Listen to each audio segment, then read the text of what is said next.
Good morning, ladies and gentlemen. Welcome to Monkey in the Morning. I'm your host, the Ranting Monkey, and welcome to this Wednesday. Man, I hope you guys are having a good day. Kind of early for me, and I don't mean stream-wise. I just mean I was really enjoying sleep. It got interrupted. I was not happy about that.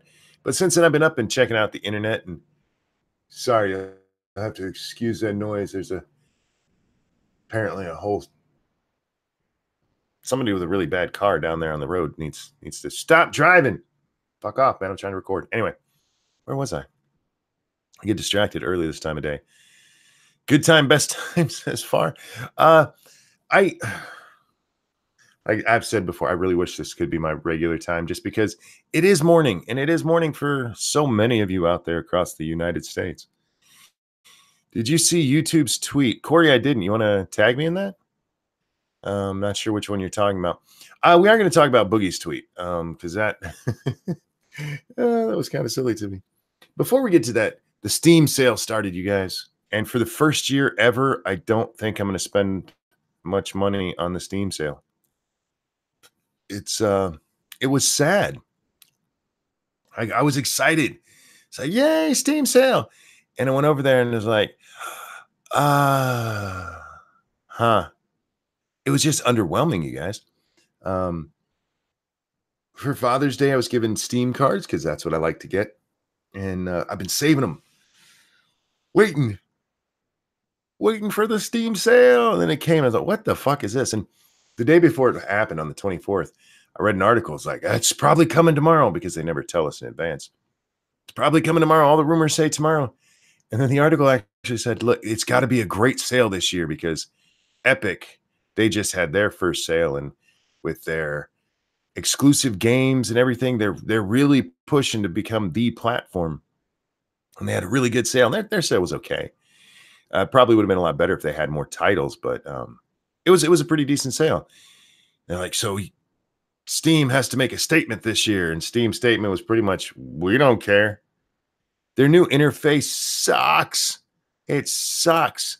And couple that with their shitty sale, and it's like, I don't even give a fuck anymore. I'm gonna go over here and play badminton or something. I don't know what you play with. Just wait for the next one, says Geek. Usually during the summer sale, they'll have like special things as they do throughout the rest of the year. Because throughout the rest of Steam always has great sales. They do. It's just the summer sale is the one that's where most of us go, I'm gonna buy shit I'm never gonna play just because it's 3 cents. And yeah, so far this year, the only one I did see and I did pick up, there's a Command and Conquer bundle. It's got Command and Conquer 3, the expansion for 4, which I never played, and Red Alert 3, which I never played. And it was like $12-14 something for all of those. And I played 3, which I loved all the way until the aliens showed up. But so I picked that one up. I'll be playing that on and off throughout the next few weeks because I love Command and Conquer and I miss Command and Conquer. But good morning, Polly. Hello. Oh, dear Lord. What's up? My volume is way too high for you to be like that. There we go. Let me turn that down. It's too early to be yelling in my ear, man. Like you were in my room or something. I thought about you a little while ago. Not in that way. What? Oh, really? About you. I was watching John Ward's latest video. And you're the one who introduced me to John Ward, but it was also a heavily Krasenstein video. Yeah. So I was like, I feel like this is me and Polly's thing. Hang on just a moment here. I made a mistake. I just had to switch back over to the other internet because I forgot to do that before we started. It should catch up here any moment now. Sorry about that. Now, Polly, how are you? I'm doing well. There we go. That's better. Zelthor and Far over here. It's like Discord mini up in chat. Dangerous Spaces says, but CNC are bringing out mobile games. Is that not exciting? You know what? It might be Command and Conquer might lend itself to that. I like the computer versions actually. I played Command and Conquer. That is one of the first games I ever played with one of my very best friends. He got Command and Conquer and he let me use his nod disc because back then they'd give you 2 discs so you could play with a friend. As opposed to when Command and Conquer 3 came out and they literally made it so you could only upload it into your own fucking computer 3 times. So if your computer crashed, which could happen a lot back then, you know, you have to get a new hard drive or something like that. After the 3rd time you installed it, you had to call the company for a 4th install. You had to fucking call them to be able to install your own goddamn game again. So far in reference in chat, in reference to John Ward says it's Monkey and Polly's YouTuber. It's like how couples have songs, but gayer. Yes, it is. Well, I like to think of our YouTuber as Razor Fist, but fine. If you want to hurt my feelings and go with John Ward, that's okay. Oh, you know, Razor Fist would be too. See, I discovered Razor Fist before I met you. Is that true? Okay. Yes, yeah. I'd watched Razor Fist many times. I didn't watch him very often. It was, yeah, you introduced me to John Ward. But when Farr said gayer, I just imagined the pictures of the ambiguously gay duo that keep popping up in his latest video because he's talking about the Krasensteins. Right. I remember when Hammer, like the One-Ton Hammer, asked us back in the day, he's like, all right, we got a whole bunch of guys here. Now the ladies will be okay to answer this in voice chat, but the guys got to, you know, stop worrying about looking gay. Which guy has your favorite voice on YouTube? Who's got the best voice on YouTube? Male. Oh. You know what I mean? I thought that was an interesting question, actually, because I think you can answer that without being gay, because you're not saying I'm attracted. You're saying cool. You know what I mean? Like, well, for me, it's not even that. It's because like I loved Undoom's voice, but I can't listen to it very long. Okay, yeah, no, I could see that. There's a gravelness to it that my ears are very, very sensitive. It's why I can't listen to really high pitched women. Oh, sorry, ladies. Really high pitched women, like, nope, you gotta go. Well, there's high pitched, and then there's high pitched and squawky, where it's just like ow, ow, like, you know, when there's peaks when they yeah, no. Well, we've been asked, you know, several times, who's your favorite female singer? And honestly, for me, it's probably Pink, just because she doesn't have a really girly voice. She's obviously female, but it's not high pitched at all. It's a deep female voice. Remember when Tony Braxton dropped that one track? Oh shit, what was the name of it? It just slipped my mind. I just had it. She sang in a really deep tone for a woman, and that's all anybody made fun of her about. It's like, have you been taking hormones? Like it. I'm thinking of the beat, and I already had your man. He wasn't man enough for me. Oh, okay. Yeah. You remember that track? Yes. And I don't know, man. People, it was a deep voice. Yeah, for a woman. You know what I mean? Like, as soon as a woman's not singing in high pitch, man, that's all anyone's going to remember about it. It's like she was like extra husky. Like Zombie Teddy says, Drunken Uncle has the best voice on YouTube. Okay. I love Drunkle's voice, but no. And I really do love his voice. I think it's awesome because it is so different. Even when he's not putting on the Drunkle voice, when you occasionally catch him slipping into who he really is. Right. He still has such an unusual voice. Now with Undoomed, if I'm just talking to him, it's fine. But in his videos, he plays it up so much. He plays it up, and he probably runs a compressor, and you know. Yeah, and so you get to that. Now, Asian Hippie said Undoomed and Omega. Now, Omegon's my favorite voice, actually. Dude. Yeah, you just put him on, and it doesn't even matter what he's saying to you. Just kick back and relax. Like yeah.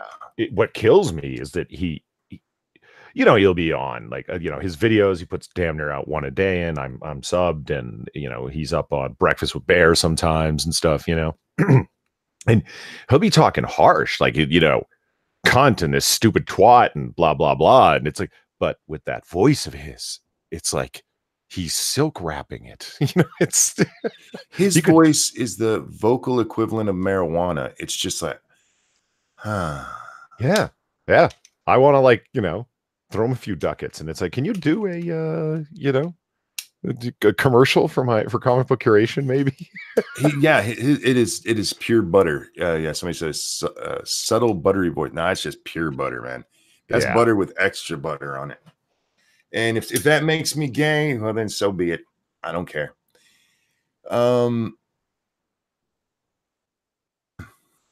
We might as well stick with the YouTube theme. Boogie. Yes, I did put up the second part of my video earlier yesterday. You did. I finally got today, but I finally got to see the first part of it, and I didn't get to see the second part yet. So I got no small amount of disagreement up in my DMs. Wow. In your DMs, people do it on the video. Well, in the comments section, yeah. Like there's lots of people who commented, agreed, disagreed, etc. With the actual top 10 list itself. But up in my DMs, that's where people were saying fuck off and go to hell. That's where all the racist shit started too, because there were apparently too many women of dark complexion on my list, and yeah, they really let me have it. We can get to that in a second. On your first one, I was listening as I was doing this stuff, and I just started busting out laughing when Weeb says she's been compared to Natalie Portman, and she took it personal that you didn't think she was attractive. Right. Yeah. Yeah. So I'm feeling personally attacked right now. Snap. Oops. Like you didn't listen to what he said. It wasn't that she was ugly. It's that the way she talks makes her ugly. Like, be fair. Be fair. Anyway. Wait, so people didn't like that you had too many dark women in there? Yeah, I think there was only 2. Pretty damn sure there was only 2. I can't help it. They were in the films, man. It's not like I made that part up. And there were dark-skinned women who didn't make the list. They were in the list of, no. Oh, chill out, honkies. It's okay to like the dark women. Fucking weirdos. It's funny that comes up right now because talking about the John Ward video, he mentions in there that maybe I haven't been specific enough about this. Did you see John Ward's latest video? Me? Yes, I did. The one, what's that guy's name? The guy that struck him, I forget. Anyway, this guy struck him, and he'd mentioned on Twitter that he might lose his whole channel, and a whole bunch of people went over and just said all kinds of anti-Semitic, racist shit to this guy. And John's like, that ain't me, y'all. I don't support that kind of stupid shit. And you shouldn't have to say that. And if I did look, how many times y'all have to say it? Hear me say this. Next to my wife, probably the prettiest woman I've ever seen is Stacey Dash. Mm-hmm. In all of her dark skin glory. Yeah, I just about included her, but she wasn't in a Marvel film. And I was going to be like, well, I thought she was. Okay, I made a mistake. I just wanted her on the list. Shut up. She was in the background. You couldn't see her. Yeah, I don't get. Anyhow, I want to talk about Boogie. I do want to talk about this before I forget, because this is my main topic today. Because I saw something from Boogie. Apparently, he posted about 8 hours ago. And Polly, I'm gonna put this on the screen here because poor Boogie. Boogie has it rough. He posted this. YouTube is a joke. 600,000 views earn me this. Is that crazy? Thoughts? And he ordered $488.63 over the last year and 3 months on a single video. They got 600,000 views. Yeah. With his CPMs? Is that the CPMs? Yeah, CPM. Okay. With his CPMs per click, whatever the hell rate. Yes. With 600,000 views on one video, he pulled in $488 US. Yes. Which comes out to about 80 cents per 1,000 views. Okay. I just wanted to be clear about what we're talking about here. Which, by the way, is actually a really shitty number for CPM, because usually it's a low is $1 per. Miles, thank you. Hey, Monkey, did you see Mr. Reagan video alleging the latest Trump accuser, E. Jean Carroll, got the story from a Law and Order SVU episode? She looks like a mental patient. I did not, but But when I first heard her story, it sounded like she got it out of a bad romance novel. So I'm not shocked. Now here's the thing with Boogie doing this right now, right? One, there's a lot of people in this thread that are like, how dare you? I don't even make that in my job. Well, then you definitely need a better job. If you're not making several people, I don't make that in a month. Like, you need a better job. At least a second one. I don't know what to tell you. But this is more than you should make doing YouTube. Shut up. Those of you who say that kind of stuff, shut up.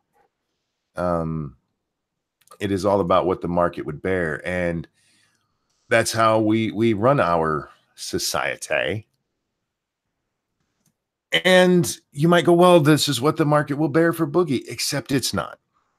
Okay. Because the market has been artificially deflated. And that started, exactly. It started with the first adpocalypse, and we're going to get into that a little later.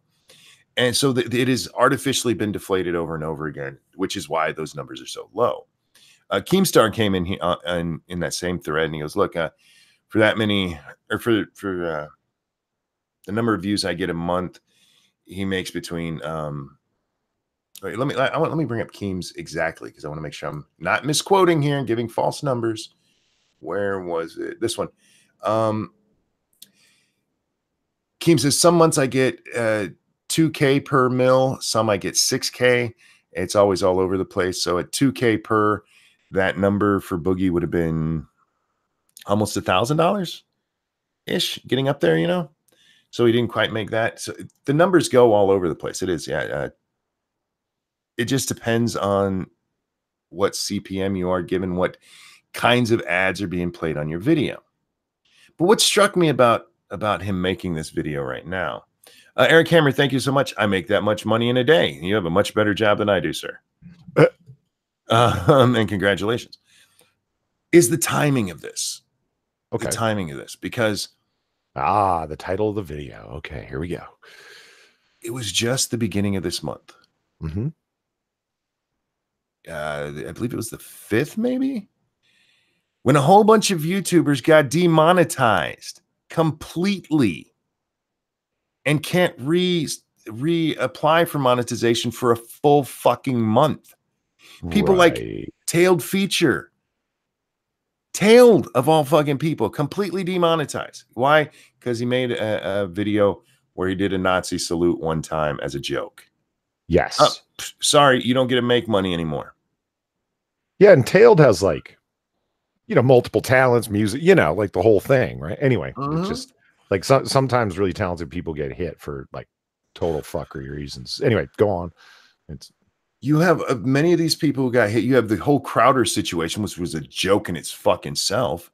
And instead of somebody like Boogie standing up for Crowder going, hey, this kind of shit can't happen, Boogie was out there going, maybe we don't need to make these kind of jokes. Are you fucking serious? You're going to bitch to me about how little you're making when you were actually on the side of people losing their money completely, you dick. At least wait till the month is over. At least wait till their 30 days is up and they can reapply. Said, oh my God, I can't believe I'm only making $500 off this video when you're not making anything off your whole channel. Now, there were a lot of people in the comments are like, I don't even make that much on my channel because I have a small one. But my comment is like, everything I make, no matter what it is, no matter how clean I make it, no matter what content it is, I instantly get the yellow circle of death. And every time I appeal it and I'm denied. I'm not demonetized. No, I'm just not suitable for most advertisers. Which is, as you've said, more or less the kiss of death, because the number drops so dramatically in terms of advertising revenue. Indeed, indeed. So, and again, if Boogie had been out there on the side of free speech and out there going, look, you're doing these creators wrong, that would be different. Right. But he was out there, look, hey, we shouldn't be talking bad about people like this. Really? How dare you? How dare you whine about this shit? Well, I would have been a dumb move for fucking Boogie. Shockingly enough, free speech has become a a synonym for only white power people talk about free speech. Oh yeah. Freeze peach. Oh Jesus! Why did you remind me about that? Oh God. I just love they think they're clever for coming up with that. Freeze peach. I actually got a full body sprain the first time I cringed so hard watching fucking what's his name? What's the super well paid one? Contra? The Riley Dennis looking thing. Oh, I'm not sure. The praised as being the wisest, wittiest person on YouTube. Yeah, Contra Points. Yeah, I hadn't watched a Contra Points video in forever and a day, and someone said, he really puts a lot of work into the editing. And I said, oh yeah. And it was the Freeze Peach video that I watched. My fucking luck, huh? And it came up on the screen, Freeze Peach, and I was like, oh Jesus, full body cringe. I think I sprained something. Like, yeah, God damn it. Yeah. Anyway, the leader of the Freeze Peach anti-movement. That's something you should be known for, dumbass. You know what fucking bugs me about that? The like what it's and throughout that video was the thing. Free speech, whatever. Free speech, yeah, like I know I'm going off on a tangent here, but it fucking bugs me because I hear everybody, left, right, conservative, liberal, libertarian, whoever the fuck, non-politically aligned, say that thing.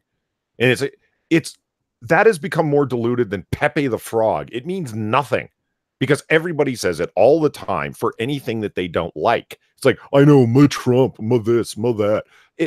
It's supposed to mean something very simple when you reference something as if it's always there, like because it's in the Constitution. Yeah, I know, Constitution. It's like, oh yeah, it's in the Constitution because it's protecting pre-existing natural rights, and and stops the government from interfering with those pre-existing natural rights. That's the basis, as opposed to just saying Constitution, but just simply referencing this one thing with no explanation accordingly, as if it stands on its own as a self-explanatory purpose.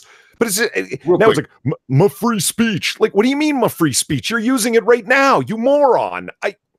Eric, thank you so much. Yep, I get paid to sit on my booty and look out a window all day. Trucking is a good job as long as you're not lazy.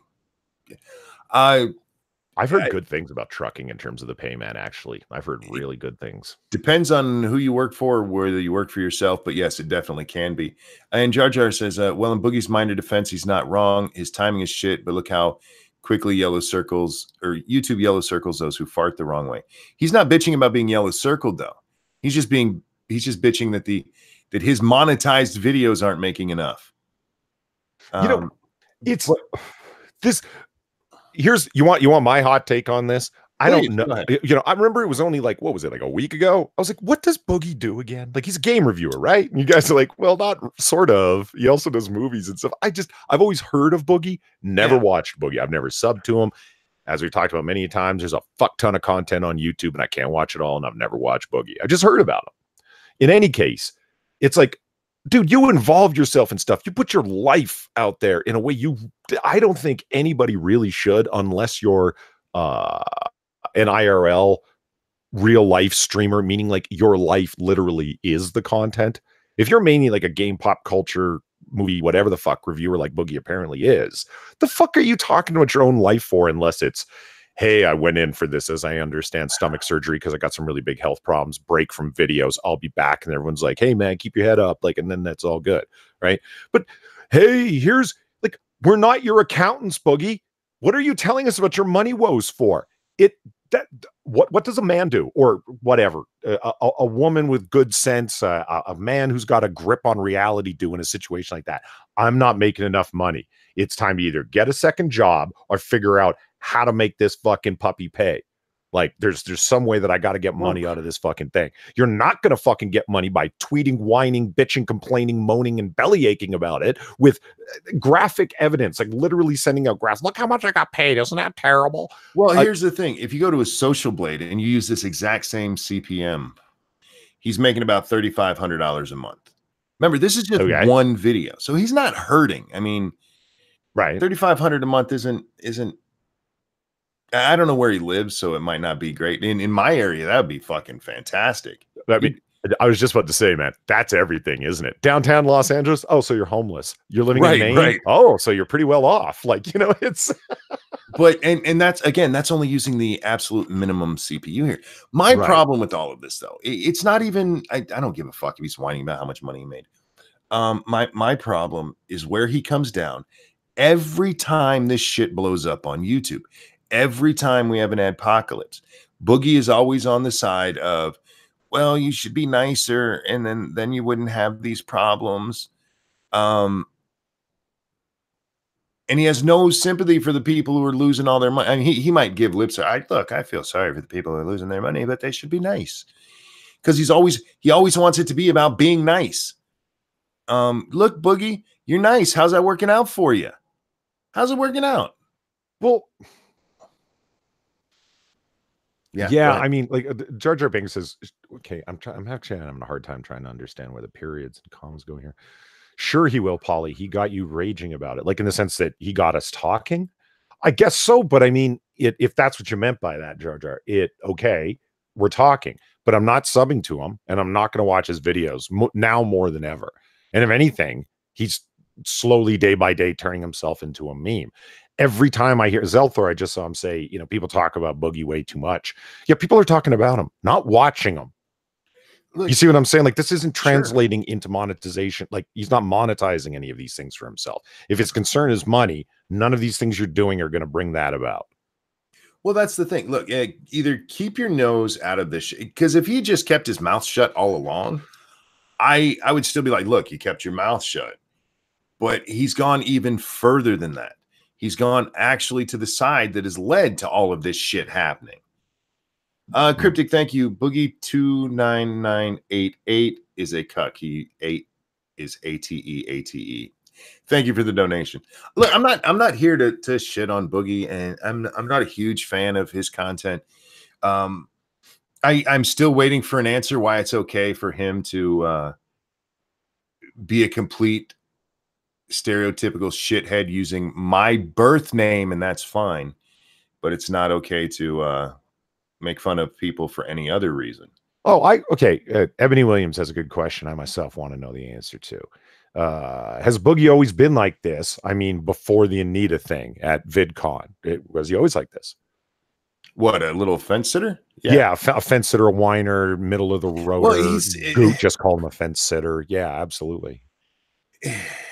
I don't think Boogie is a fence sitter. I think Boogie doesn't know how. It's weird because, yes, if you look at it, yeah, he's sitting on the fence on this. It's not really. It's like he's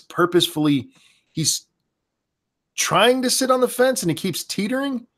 I don't know if that makes sense the way I'm trying to explain it. Because generally when somebody sits on the fence, it's like, okay, I can see A and I can see B here.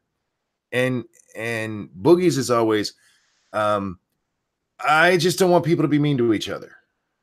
That's not exactly fence sitting. Thank you, Duck Dog. Take it easy, Francis. Look, I don't care if he makes fun of my name. I just want to know why it's okay when he's telling the rest of us we can't make fun of anything else. What was his thing? You can't make fun of things that make people feel bad. Like, motherfucker, do you know what I went through with this name growing up? Do you know how many actual fist fights I got into because of my name?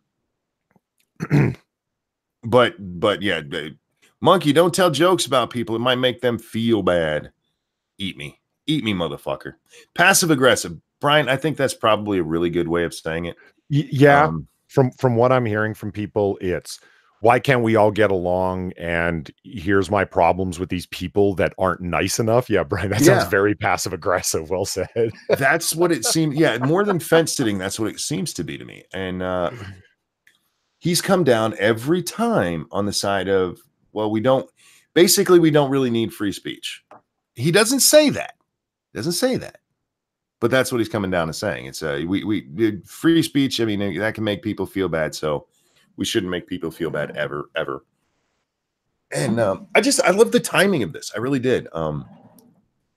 What is today's date? We're on the 26th. Yes, 26th. So the people who got demonetized, they still have at least another 10 days before they can even reapply. But yeah, he only made $500, y'all, on this one video. Those people have literally made $0 for the last 20 days on their entire channels from YouTube. But man, you're right. You're right, Boogie. YouTube is a joke, but it's not because of your $500 there. It's because there's so many people just caving. I saw Ethan from H3H3's up in this thread. He said, sadly, this is frequently what I earn. I know lots of people make more, though. You know what, Ethan? Go fuck yourself. You came out and threw PewDiePie under the bus because he dropped an N-bomb. And then had the balls to just ignore the fact that people pointed out your video with Content Cop. What the hell's his name? Oh yeah, shit. God damn it. I can see him. iDubbbz. So can I. With iDubbbz, where you just dropped N-bomb after N-bomb after N-bomb just for the fun of it. There was no point to what you were doing. Somebody didn't just kill you in a video game that pissed you off, or he didn't actually get killed in that segment, the PewDiePie one. But, you know, something in a video. You were just there, happy to say it. And you shut the fuck up. You ain't got no. Yeah. All you motherfuckers that come out here and when somebody gets in trouble for their words and you take the side of YouTube in this shit, you're the reason why this is happening. Because advertisers then go, oh, ooh, we could probably get less money out of YouTube for this. Because look, they're getting a bunch of controversy. And then ad rates go down and y'all are shocked. Huh? Dicks. Anyway. It's just, oh God, it's amazing. Like, oh, it's hitting them. Now it's important. It's hitting them. Remember H3H3, they were getting sued for their use of that one dude's videos. Oh God, I forget his name. Mark, whatever. Plier. No. Markiplier. No, not him. Oh, no. Hey, sexy Boba Fett. Forgot about her. The guy who sued them because they'd made fun of his videos. And they're like, hey, we have to stand up for our rights. And then it comes to PewDiePie dropping an N-bomb. Like, oh, I can't believe he'd ever say something like that online. Oh, my God. Go fuck yourselves. Go, Mark Dice. No, it wasn't Mark Dice. No. I'm not even sure his name is Mark.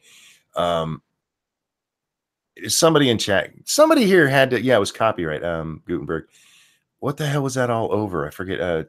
Some Fox thing. Oh, really? It was from Fox. No. I got to stop talking to you non-YouTube peoples. Monkey, you ever think you might be a little bit too deep in this shit? No, this is the kind of stuff people should know if they're doing this. I feel like I'm channeling Jack right now. You know, I'm an old man. I don't know what you kids are talking about. Matt Haas, thank you, Terry. Thank you. I see, I was close with the mark. It was Matt. Yeah, you're too deep with this shit, man. He's stupid. You should go watch Matt Haas's videos. He does parkour. Really? Parkour? No, not really. Oh. But he says he does. And it teaches you how to pick up the whammons. He does parkour and pickup advice. Yeah, and he also Jesus. He also does these kids videos where he dresses up like a fox. I can't remember the name of it, but yeah, it's really fucking weird. And Ethan and Helga, I can't remember. H3H3 guys, they made fun of him and he got his shit in a twist. And this actually became a big copyright case that involves YouTubers. So you guys should know this. Hella, thank you. Hela, that's how you say it. It was a fair use copyright case. It was pretty fucking amazing that it happened because it turned out the way it was supposed to. The judge was like, this is absolutely fair use. Shut the fuck up. Get out of my courtroom. And it was a great case for YouTube. But the YouTube community came behind those two and they're like, here, we will help fund this case for you so that we can finally get a fucking court to say this is fair use. And it was great. It was a big free speech kind of moment there. And it's like, oh, I can't believe PewDiePie said the N-word. Shut up. Yeah, you guys, but that was mainstream media and Twitter, not YouTube, if you know what I mean. Like, what, with the N-word thing? Yeah, with Pewds. You know what? They did help push it, but you know what didn't help was large creators on this platform throwing PewDiePie under the bus, going, "Look, man, he wasn't using that as a racial pejorative. He dropped a word he probably grew up hearing. He wasn't calling a black guy that. That's different. Nobody would have a problem if he said bitch, but it had the same inference. It was the same meaning. But they were like, you can't ever say that word." And yeah, so they helped in our destruction. So fuck them. Fuck them right in the butt.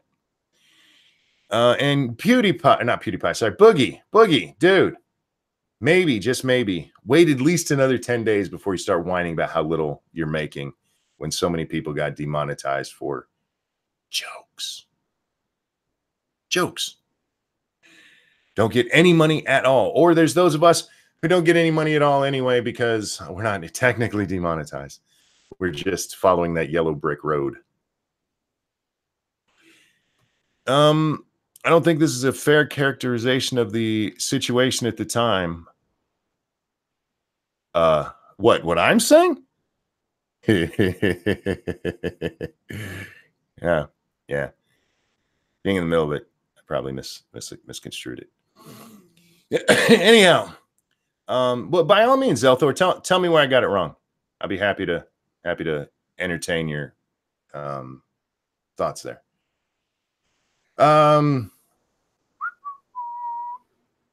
You whistling for? I had a picture I was going to send you in DMs because it's got nipples in it. And I dragged the fucking window from Windows Explorer from one screen to the other screen, which completely resized it, and I lost it. Oh, ain't that the shit? Fuck. Two things. Necrostal said, I did get an ad when I joined the stream. Yes, at the beginning of streams, you will often get an ad. They usually go away anywhere to an hour to 2 hours after the stream starts, and then they never come back. And Corey had mentioned earlier that there was a tweet from YouTube and asked me if I'd seen it. And this is what it is from the YouTube Insider. We've had a lot of questions today, clarifying. We apply our policies fairly and without political bias. All creators are held to the same standard. Oh, you're so full of shit. I can't believe you didn't burst into flame typing that. All creators are held to the same standard. I know. Well, you know what? It's like, here's where you know what lawyerly language enters in. They are all held to the same standard, just not forced to deal with the same punitive consequences. It's like, yes, so-and-so was out of line when he did this. Moving on. Where this other person was out of line when they did this, and we're going to kick them off the channel because of it. It's like, do they deal with the same consequences? The answer is no. Well, I just answer, look, when you don't actually have standards, I guess that's technically true. I think that's the technicality that they're relying upon. See, Monkey, they have to make nuanced decisions, you see. Yes, nuance. Forgot about the nuance. Oh, God. Are you for real? YouTube, why don't you? Okay, now this is all about this is all coming from the James O'Keefe thing because of the Google insider who spilt the beans. Somebody sent me Sam Cedar talking about this, which, by the way, that may have been the most annoying thing I've watched in a long time, because I don't mind when people find themselves funny. That's okay. If you laugh at yourself a little bit, that's fine. But Cedar apparently pays people to sit in the background and just laugh at everything. And it was like, oh, man, shut that guy up. Who's Cedar? It was like having Cedar, S-E-D-E-R. I'm pretty sure. Okay, who's that? He's a dude on YouTube. What the? I don't know what his channel name is. So you're too deep in this shit, man. You need to. No, well, I'm a YouTuber, man. It's my job. Well, yeah. I mean, I guess I could say I'm a YouTuber too, but I got a day job, so I'm barely. Yeah, I don't have majority report. Thank you, Dangerous Spaces. Yeah, that's what it is. It was like having a really bad laugh track playing half the time. I was just about to say, it's like having canned laughter, but not canned, just live, but paid for. I mean, it's no more authentic than Jimmy Kimmel's laughter, you know? Well, same thing. Yeah. Again, I don't mind if you laugh at your own jokes occasionally. Yeah, I laugh at my own jokes sometimes. Fuck. But when the person is obviously there only to giggle at what you're saying, that's not an employee. That's a suck up, and it just ruined it for me. Any jokes you did make, I'm just like, I don't care. Fuck off. Are all are the same standard? If everyone says conservative or free speech stuff, you are punished. No, it's really not. There are people that get away with things that would be considered right wing. Conservative, but they have the right politics, so it's okay. It's only if they actually cross the line into advocacy for the other side that it starts to become a problem. Yeah. Yeah, you can say all kinds of stuff if you have and if the Twitter mob like lights up, like it's amazing the stuff you can get away with, and you know. Yeah, because once again, going back to what kicked off this month, Carlos Maza, many of the things that he was upset about. You know, how dare you make fun of gay people? How dare you use it as a pejorative? When he did it himself, did Vox get demonetized for it? Nope. Why? Because it's okay as a gay person to insinuate somebody's gay as a pejorative.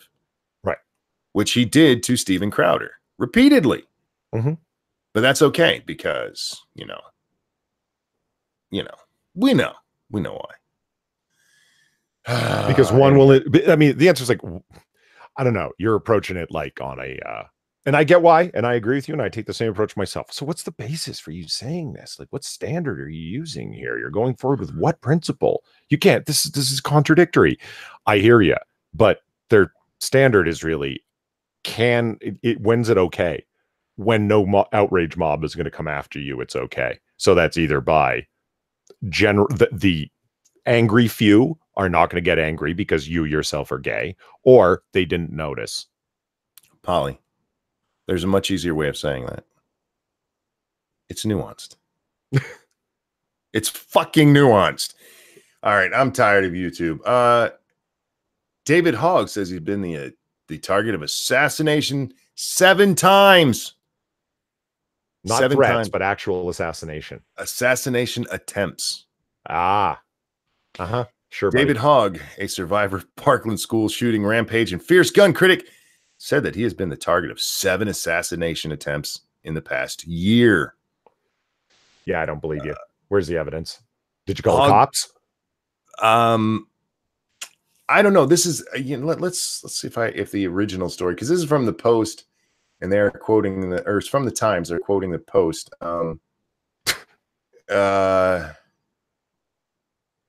I'm trying to scroll through here. Apparently, this was a interview with the Post. Oh wait, you've been a lightning rod for the group. Have you gotten a lot of hate and death threats? Hogg. In the past year, there have been 7 assassination attempts. Assassination, y'all. Assassination. Interviewer. Oh God. So how do you process things like that, and how do you see other people as a result?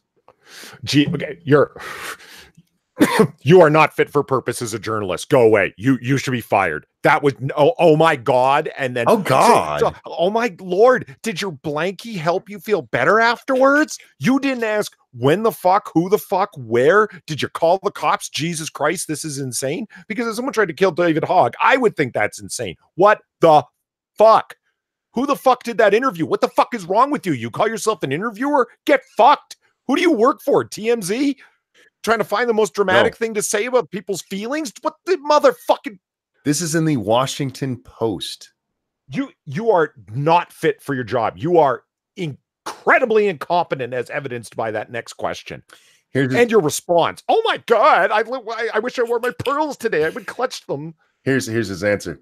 Well, I see people as misguided and misinformed of what we're actually here to talk about. But I also realize if they kill me, that's probably the stupidest thing they could do to try to end the movement, because that would make me even more successful in the end, because it would invigorate us and create fucking change. Honestly, I realize that it's horrible that I have to live through this and it's traumatizing, but you eventually become desensitized to it. Like, oh, your house got swatted. You got a call from the police saying someone said that everyone in your family had been killed and that you were being held hostage for $100,000, right? That's become part of daily life. It's just something that you have to go through. But I mean, what am I going to do? Stop? Daily life, he gets that call. No, he doesn't. This guy is an yeah, I know. He just said he's had a lot of things. He's a fucking drama whore. The guy, every fucking time he gets in front of a microphone, goes with the over-the-top rhetoric and the superheated nonsense bullshit.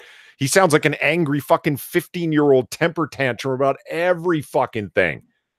And now when he's sitting down with one of the two national newspapers in the United States and being softballed with every single fucking question, you expect him to speak factually? Oh, fuck this guy. Fuck him. Wait. What the fuck did they even interview him for? What the fuck was the purpose? Is it some fucking anniversary that is Washington Post looking to cash in again? Let's see. Does it tell us why they did this? No. Just that they're wanting to. You ready for my favorite question of this whole interview? This is the question. Real quick, Blind Press. Thank you. So he thinks he's Jesus. He's yes. He's a martyr, sense something a little more mosaic out of it. I felt that he was like, descending from Sinai with like new principles for us to live by. Yes. Lest he become a martyr. Like, I get the messianic thing, Blind. You're not wrong, because, he might die for the cause, but I think he was the one willing to walk into it as opposed to the one who actually did die. He's not the... Here comes the greatest question of all. All right. Your generation, and you in particular, have sort of taken the older generation, taken to task older generations for not keeping you safe, which is a fair critique. That's the question. That's not an interrogative. What's the inquiry? I don't know. That was the question. That's a fucking statement. I didn't write it. I mean, I hear you, but I mean, like, when I said softball and questions, Jesus motherfucking Christ, why don't you just... So, do you think you're the greatest advocate of your generation or the greatest advocate in all of American history? I know, hard questions, David, but, really, what's your answer? I mean, remember when I was arguing that your boy Richard Meyer argued there's only puff pieces and hit pieces? Which one do you think this is? I think this was a hard-hitting piece of investigative journalism, Polly. I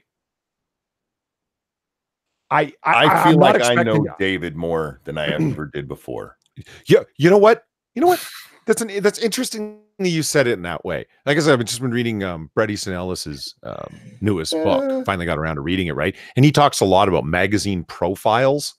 Mm-hmm. And I hadn't heard that word used quite as often, because he'll, back in the day, different times he was hired for what was then a normal, now obscene amount of money to do a profile of Val Kilmer, which means go hang out with him and you're basically writing a really nice piece where you find out what the guy's up to and what he's doing. There's nothing expose about it, and it's called a profile. That was a profile, like as written in Rolling Stone or People Magazine or Esquire or GQ, but printed in the Washington Post and passed off as news or journalism. You people you're news entertainers. I can't say any better. You are on the same level as TMZ. You just don't have the scumbag sheen to you that they do. But you're operating on the exact same level that they are. Dangerous Spaces says, no, he thinks he's Obi-Wan. Strike me down and I'll become more powerful than you could possibly imagine. Sadly, you're right. Yeah, and actually, it's a good analogy, because I'm sure he absolutely views his enemies as being evil as Darth Vader. People who oppose me are simply from the dark side. I saw that headline, 7 assassination attempts. It's like, really? Did the bullet, like, did you have to duck down while you were getting off the helicopter, Hillary? I mean, David? Our generation has, I know the guy's coming into the LZ hot, but like, look, this fucking guy, this fucking punk, he's so, I don't like the term enabling because it seems to let the original person off the hook, but this is fucking enabling. You're helping the guy. You're I hate the term platforming. It's used too much, but you're literally platforming the guy. They're like, oh, is this Mr. Hogg? Well, yes, it is. This is Mr. Hogg. I was just jerking off to pictures of myself. What would you like? And then they're like, well, we're from the Washington Post and we'd like to write a stellar article. It's a borderline hagiography where we make you seem saint-like, pristine, and immaculate. Do you have time to speak to us? Well, I don't know. I'll be jerking off for the rest of the day. Like, what the fuck was that conversation like? Well, I'm imagining they called him up and said, have you had a blowjob today? Because we're interested. But what you're talking about, it's why the situation with this E. Jean Carroll chick is driving me so insane. I don't know. Aren't you kind of enjoying the way that it's turning out, where everyone's kind of like stepping away and back from the insane lady? You're not enjoying how quickly they're shutting the hell up about her, which turned out to be no. And a loon? No, because it was by the time she made it to Anderson Cooper, which is the one where it seems everybody was like, okay, we'll back away because of the rape is sexy part of that. By the time we even got there, her story was, one, unbelievable, and two, we already had the Allison Camerata interview. It was already noticeable, and they still put this cunt on prime time. I agree. They went back a second time when she was obviously mad. I hear you. And there's the same people. New York Magazine is the one who put out the original article. That was an excerpt from the book, but it's from their website is called The Cut. The Cut ran an article about why the New York Times was apologizing for its coverage on this chick. Because it took the New York Times, y'all, 2 days to come forward and admit that it was a mistake not to put her on the front page. That is a true fucking story. Give them a month. They'll feel a lot better about their decision. Eric, thank you so much. Whenever I hear about David Hogg, I'm reminded of a song by R.A., Fallen Rock Zone. I'm not familiar, but I'm not saying you're wrong there. Look, with the fact that they would take this woman whose her story was unfucking believable, literally unbelievable. Just the logistics of it were unbelievable. You ever tried pulling a woman's tights off who doesn't want them off? No. I have, because me and Lady Monkey, you play around sometimes, and she's like, no. It is really hard to get tights off somebody when they don't want them off. Okay. Doing it one-handed while standing up and getting them down to her knees and getting yourself unzipped and inside her, all while both of you are standing up, it made literally no goddamn sense. But they ran with it anyway. And even with that, okay, let's say you're giving her the benefit of the doubt. As soon as you got to the Allison interview, and she told Allison, I don't consider it rape. Allison had to sit there. No, he raped you. He raped you. A fucking CNN anchor said that to somebody talking about the president. He raped you. Now, no, if your story is correct, then he raped you. That's okay. If what you're saying is correct, this would be rape. That's okay. He raped you? That's not okay. But then in the Anderson one, what people don't talk about, and which, by the way, guys, like I said, I am making a video on this and I'm halfway through it already. Mm-hmm. The first half of what I discuss is the way Anderson discusses this whole case. Because not only does he bring up, because Donald Trump said she's not my type, which is funny.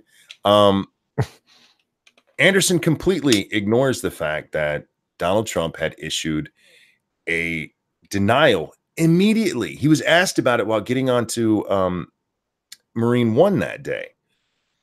He stopped and met with the press, and he was asked about that specifically. He was like, I don't know this woman. And they go, well, you were there was a picture taken with you. And he goes, yeah, in some palm pressing line. Come on. He goes, I don't know her. He said he knew her husband, I believe it was, but I didn't know her. This never happened. It's a fabrication. An absolute flat out denial. And then when it comes time for Anderson Cooper's show yesterday, well, 2 days ago now, all he talks about is, well, the president said he's not her type, which is the kind of stuff, he actually says it, this is the kind of stuff that you say to your friend about a blind date, not about a woman who's accused you of rape. And he repeats this not my type line like 10 times in this opening segment. And then he goes into this. He goes, and we're not paying attention to it, just like we haven't paid attention to the other 15 credible accounts of rape. Accusers of rape. He put him in with all of those other people. Well, Anderson, how's that working out for you now? But yeah, my whole first point is going over the way Anderson tries selling this, because holy shit, CNN, I get that you don't like the president. I understand that. He's made y'all look like assholes. Oh, well, in fairness, you've made yourselves look like assholes. He's just pointed it out over and over and over again. But how are you just trying to help him? I hear you. At this point, I'm really just sort of lost on it. It's like I was watching Sinatra Says Tucker Tuesday yesterday. Yep. And we're talking about the Iran thing again, right? And they had a national security analyst over there, and that's what I do, national security analytics. And the she was making the calls that she was making. She said, and we have to wonder if this is even especially on a matter of this seriousness, that this person isn't even qualified to sit in the office of the president. Oh, fuck off. And that's where they ended. It's like, you're going to be able to find somebody if you're a scumbag news entertainment program, and it was a CNN clip, right? You're going to be able to find somebody to say what you want if you have, like, just keep looking. That's why journalists love to quote Twitter, like just random folks on Twitter, because it's like, I'll find the person who's saying the thing that I want.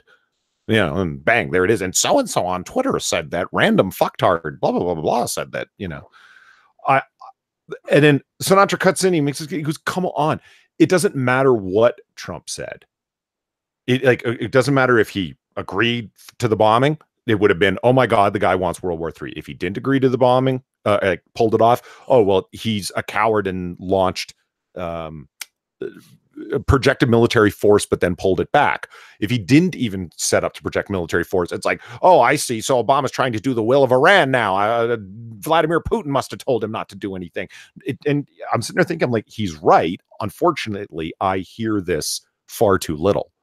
Like, that no matter what, they're going to take it as the worst possible thing. Like that Donald Trump did. Well, it's always orange man bad, no matter what. So it's like, is the president critiquable for this given situation? And this is the problem with the credibility of the press, and why, according to Pew Research, the ability for the press to convey information accurately is at 18%. 18 fucking percent. Why? Because every time it's the same story. When it's somebody they like, it's always great. When it's somebody they don't, it's always bad, no matter what happened. So how are you supposed to know when something actually bad happened? Well, you're not, because that's the problem. You call them news entertainers. I still think they're more activists than entertainers. I really do. And I get what you're saying when you call them that, and I agree with you about it. I think it's more insulting to them. I think they would take more offense to it. If they were activists, sure, at least that's noble. But they're activists. So to them, anything that makes them look bad, it doesn't matter. Doesn't matter what it is. But to that point about, whether or not Trump, if he had struck back at Iran, it would be, he's trying to get war. Ilhan Omar herself, the day before Trump said, no, we're not going to strike, had reposted tweets from Trump back in, I think it was 2012, when Trump suggested that Obama might start a war with Iran to keep himself in office. suggesting that maybe that's what Trump was doing here. Yeah, they were already making that prediction. It was like, oh, he's just doing this because he wants war with Iran. And yeah, there's no winning. There's literally no winning. With some of these people, there's just no winning. And unfortunately, a large percentage of those people work in the news media, man. And most of them seem to work for CNN. I don't think even MSNBC is as biased against Trump as CNN is. And with CNN, they are. I disagree. Like, well, hang on. It's wild when you hear them do their thing over there. It's whew. With MSNBC, I believe it's an ideological difference. They just don't like Republican. Okay, maybe not ideological. It's Republican versus Democrat over there. With CNN, it's just we hate this man. And it's weird to watch because like I said, they keep getting burned. They keep getting burned over and over again with this stupid, silly shit like Miss E. Jean Carroll.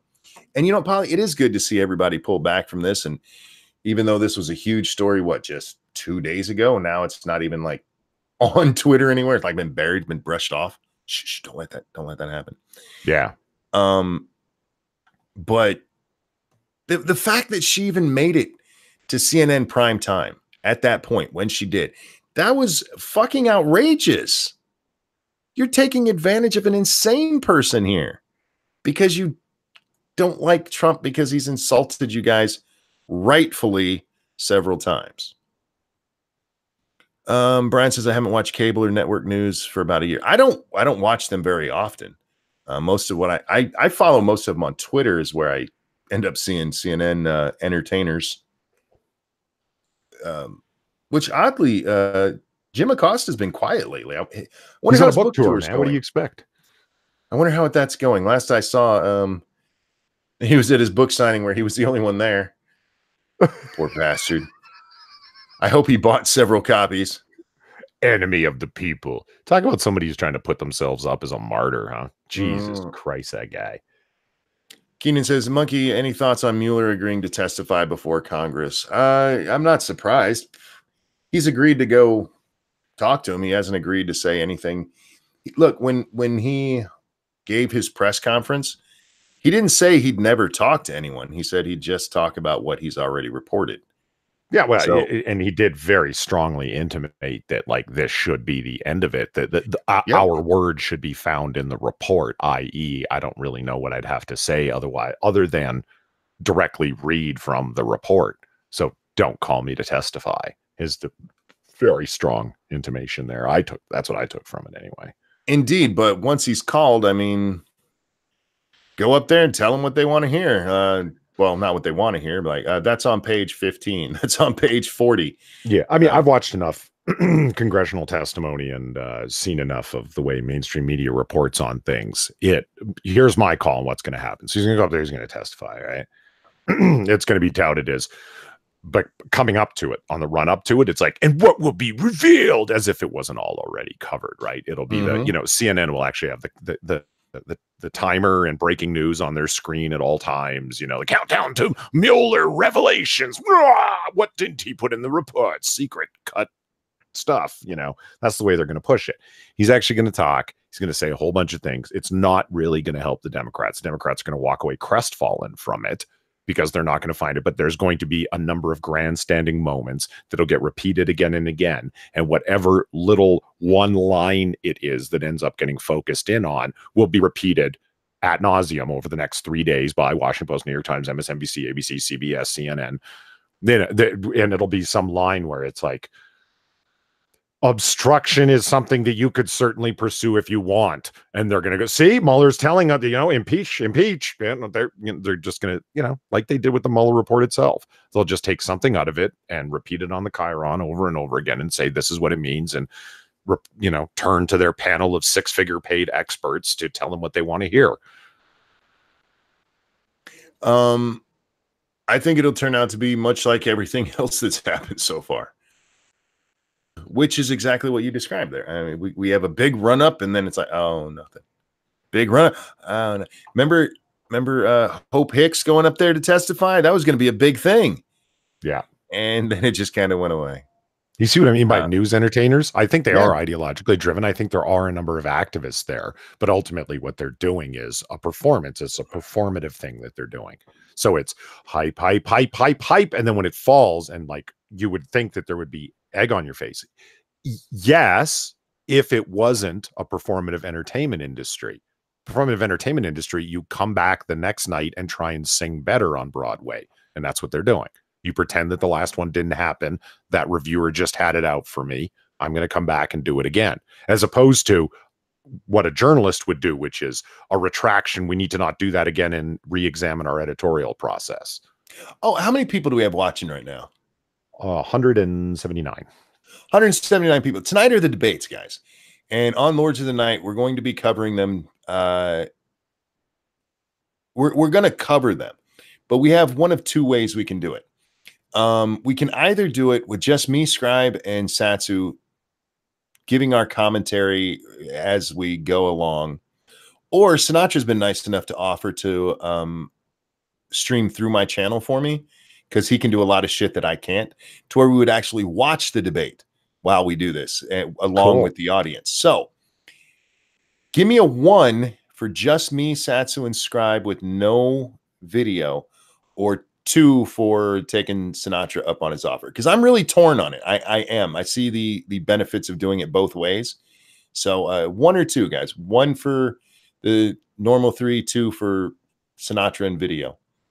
I'm very curious. Oh, yep, that's what I thought. I think yeah.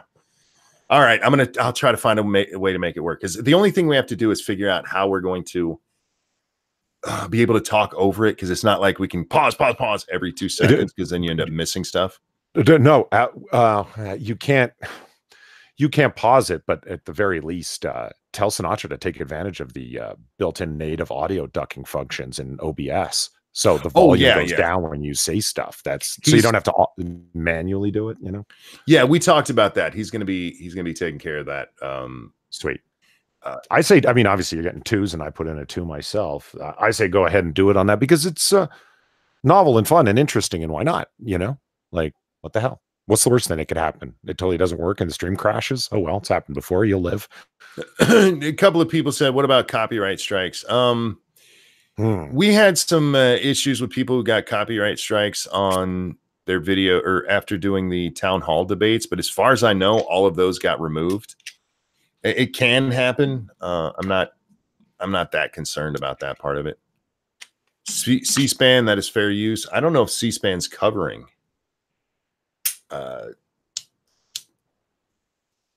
Yeah, I'll have to get with Sinatra today. I told him I'd let him know by midday, and yeah, so we'll do it that way if we can figure out a good setup for it.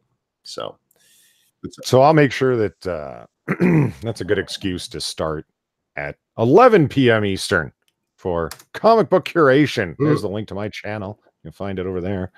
We're Jack, Inquisitor, and myself every Wednesday this week at 11 p.m. Eastern, because yeah, if you guys are covering the debates, I definitely won't. There's a lot of crossover in our audience. So Brian says, what debate is this? This is the first of the Democratic 2020 debates for the primary. This will be Cory Booker, Warren, and a whole bunch of also rans. I think Klobuchar's on the stage tonight. Fuck, I can't remember who else is supposed to be up there tonight. Yeah, we're going to be starting about half an hour early on the show. The debate starts at 9, so this is the bad part of it. As much fun as this is going to be, it's not going to be that much fun. You have 10 people. It is 120 minutes, guys, 2 hours long. It's gonna be an infinite. There haven't been enough parsing of the candidates yet for it to be really fun. I agree with you. It's not going to be that much fun from a political spectator's point of view. Largely, the statements are going to be discrete as they describe them in debate politics, meaning like separate individual statements. Each candidate simply does not have that long of a time to talk, and they're pre-canned answers anyway. There's not a lot of drilling and somebody saying something where they've created a hole for themselves.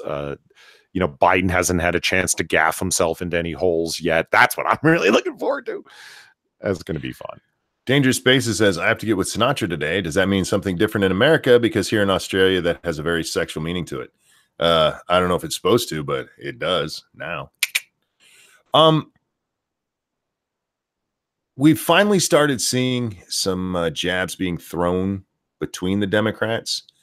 Cory Booker was the one who drew first blood, and good on him, Cory. Good on, and it's not that I'm rooting for Cory. I still think he has the best chance of winning the nomination, but that's not why I say good on him. It's because this is how you have to do it. If you actually want to be, if you want to be the nominee, you're going to have to take out the other nominees. Yeah, I mean, or the other candidates. It's just how it works.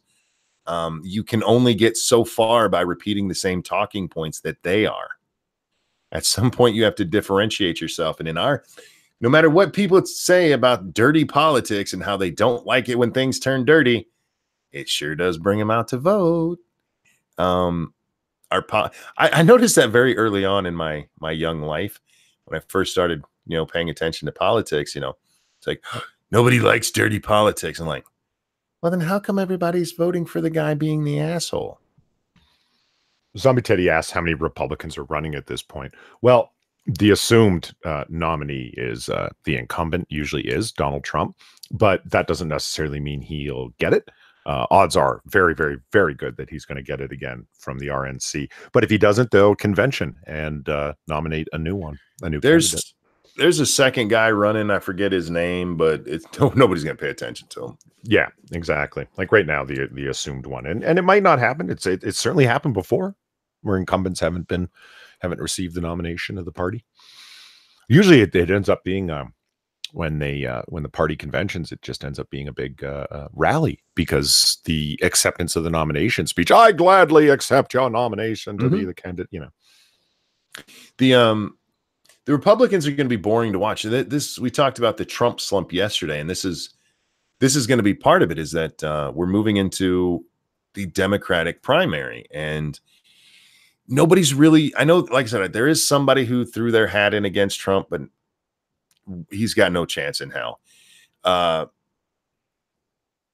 The drama is going to come from the DNC because there's 25 people running, something like that. 20 of them who made it to the debate stage. 20 fucking people on the debate stage. Really? Who thought that was a good idea? And only doing it over 2 nights. You can't even talk during that time.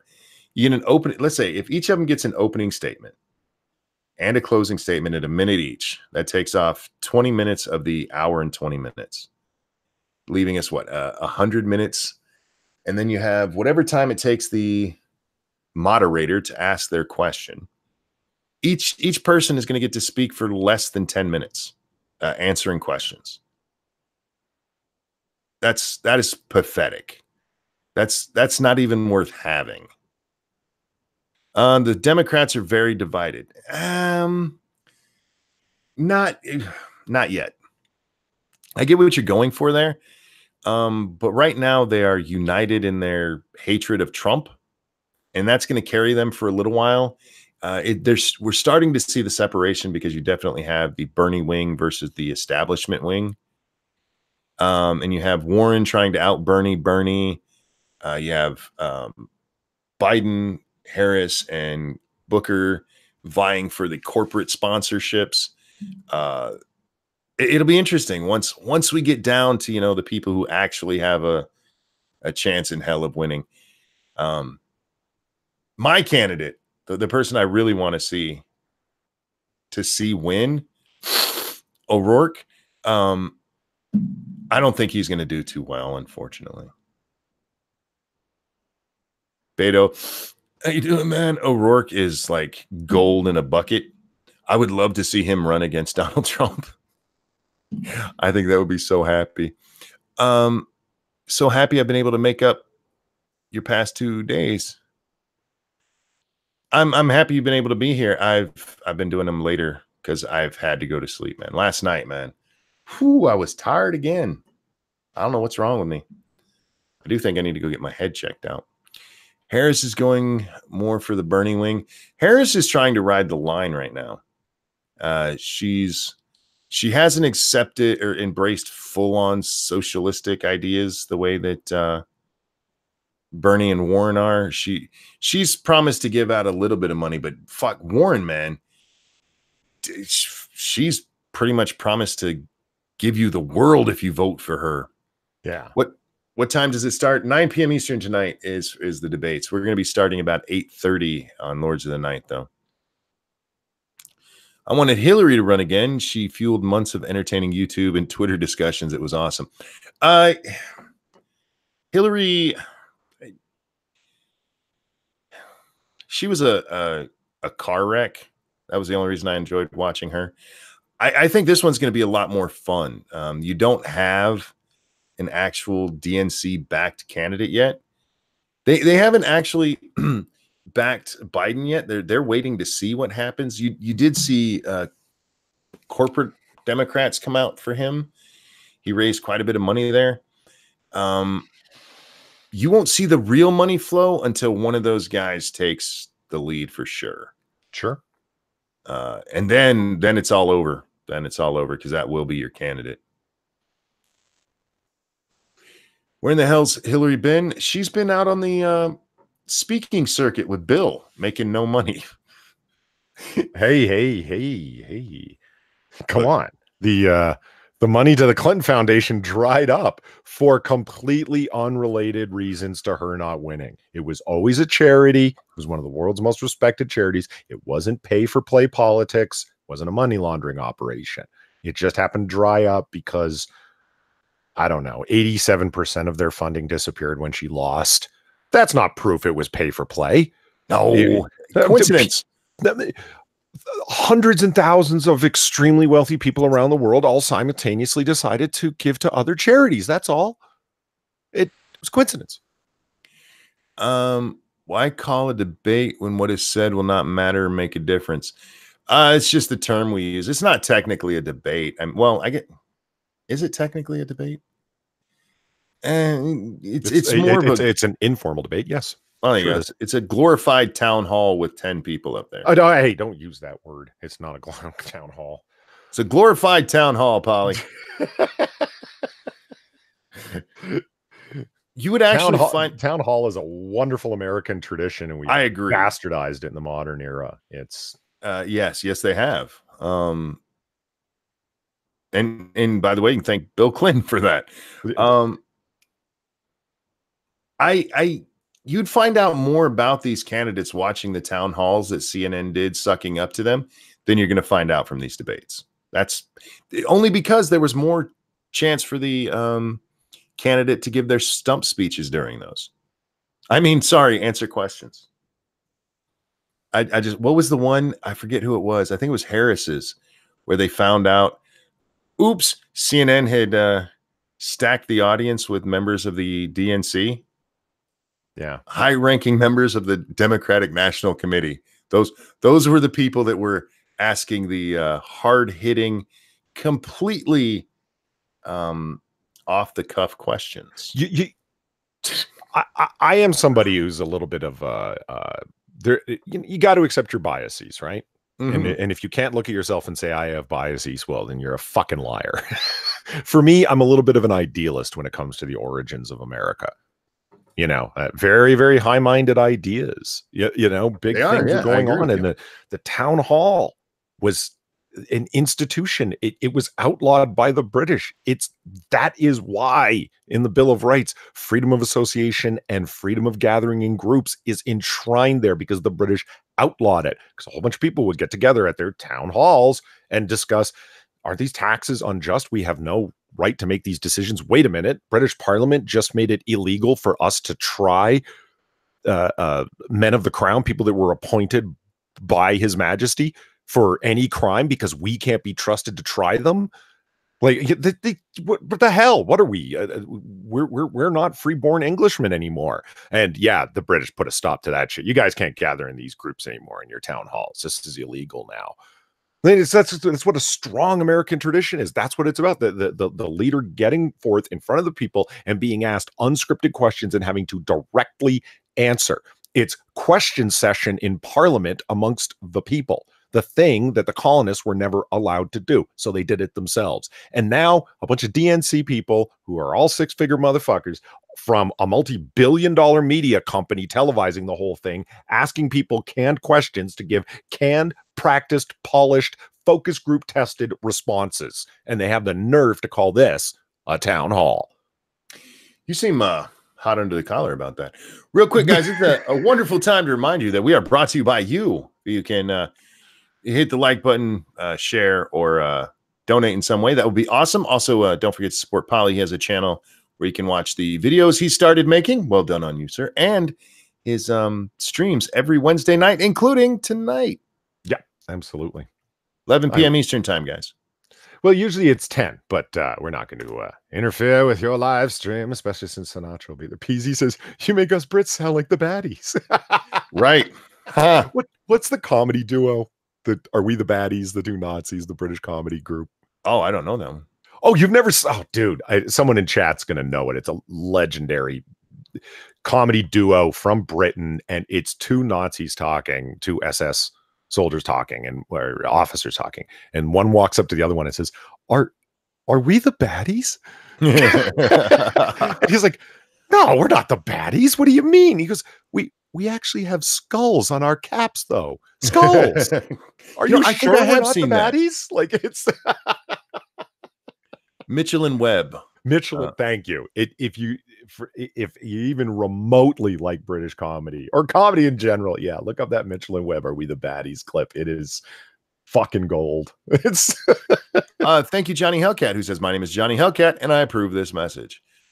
Yeah, I'm excited for the election season. I don't just like politics, I like dirty politics.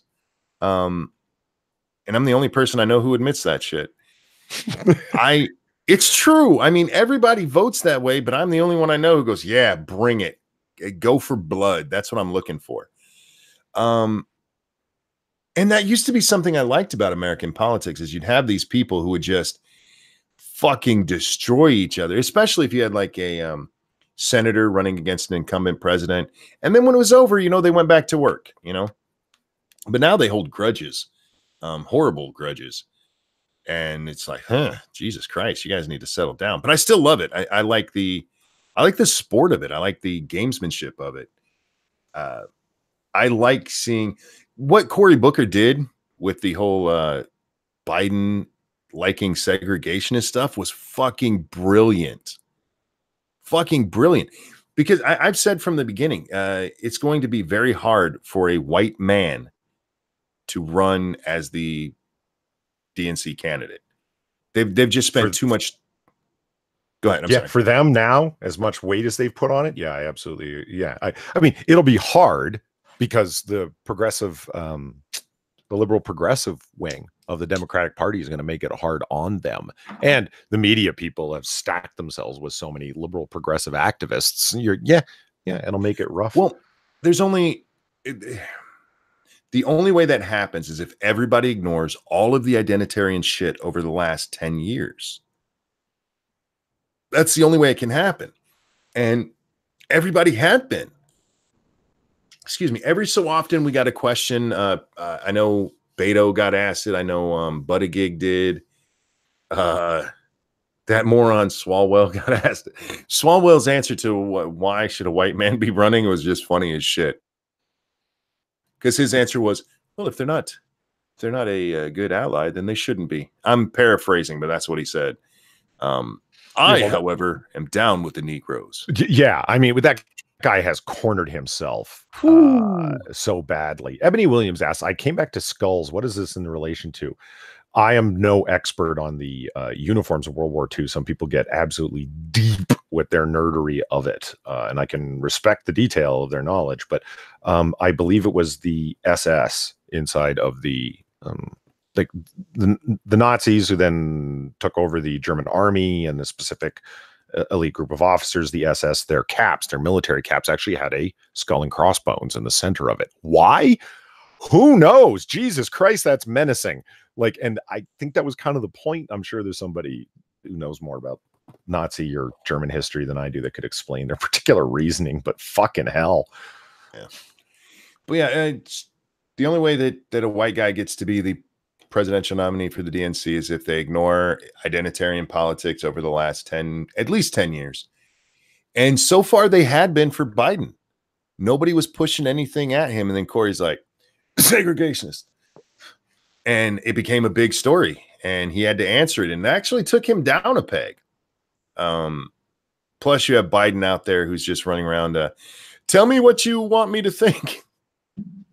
He actually had that on his Twitter. Go tell me what issues are important to you. And I know that's a little bit different, but that's what they're saying. Are they tell me what issues are important to you? Why don't you tell me what issues are important to you? That's how this is supposed to work. That's actually how representative democracy works. It's like this guy tells you what he believes, that guy tells you what he believes, and you vote for the one closest to you. You're not supposed to go, I will suck up and say anything you want me to. Because that's not the kind of leader you want, guys. Yeah. And I mean, Swalwell is like, he's put himself in a real spot being the kind of guy that he is, because he is immediate. He needs to be immediately responsive to the outrage mob, which now you want to do that now, like in current year where they're so active, right? Anyone who questions about anything, they can just jerk his chain and he's got to be, yes, sir. You know, he's funny as fuck to watch. I'm loving his candidacy so far.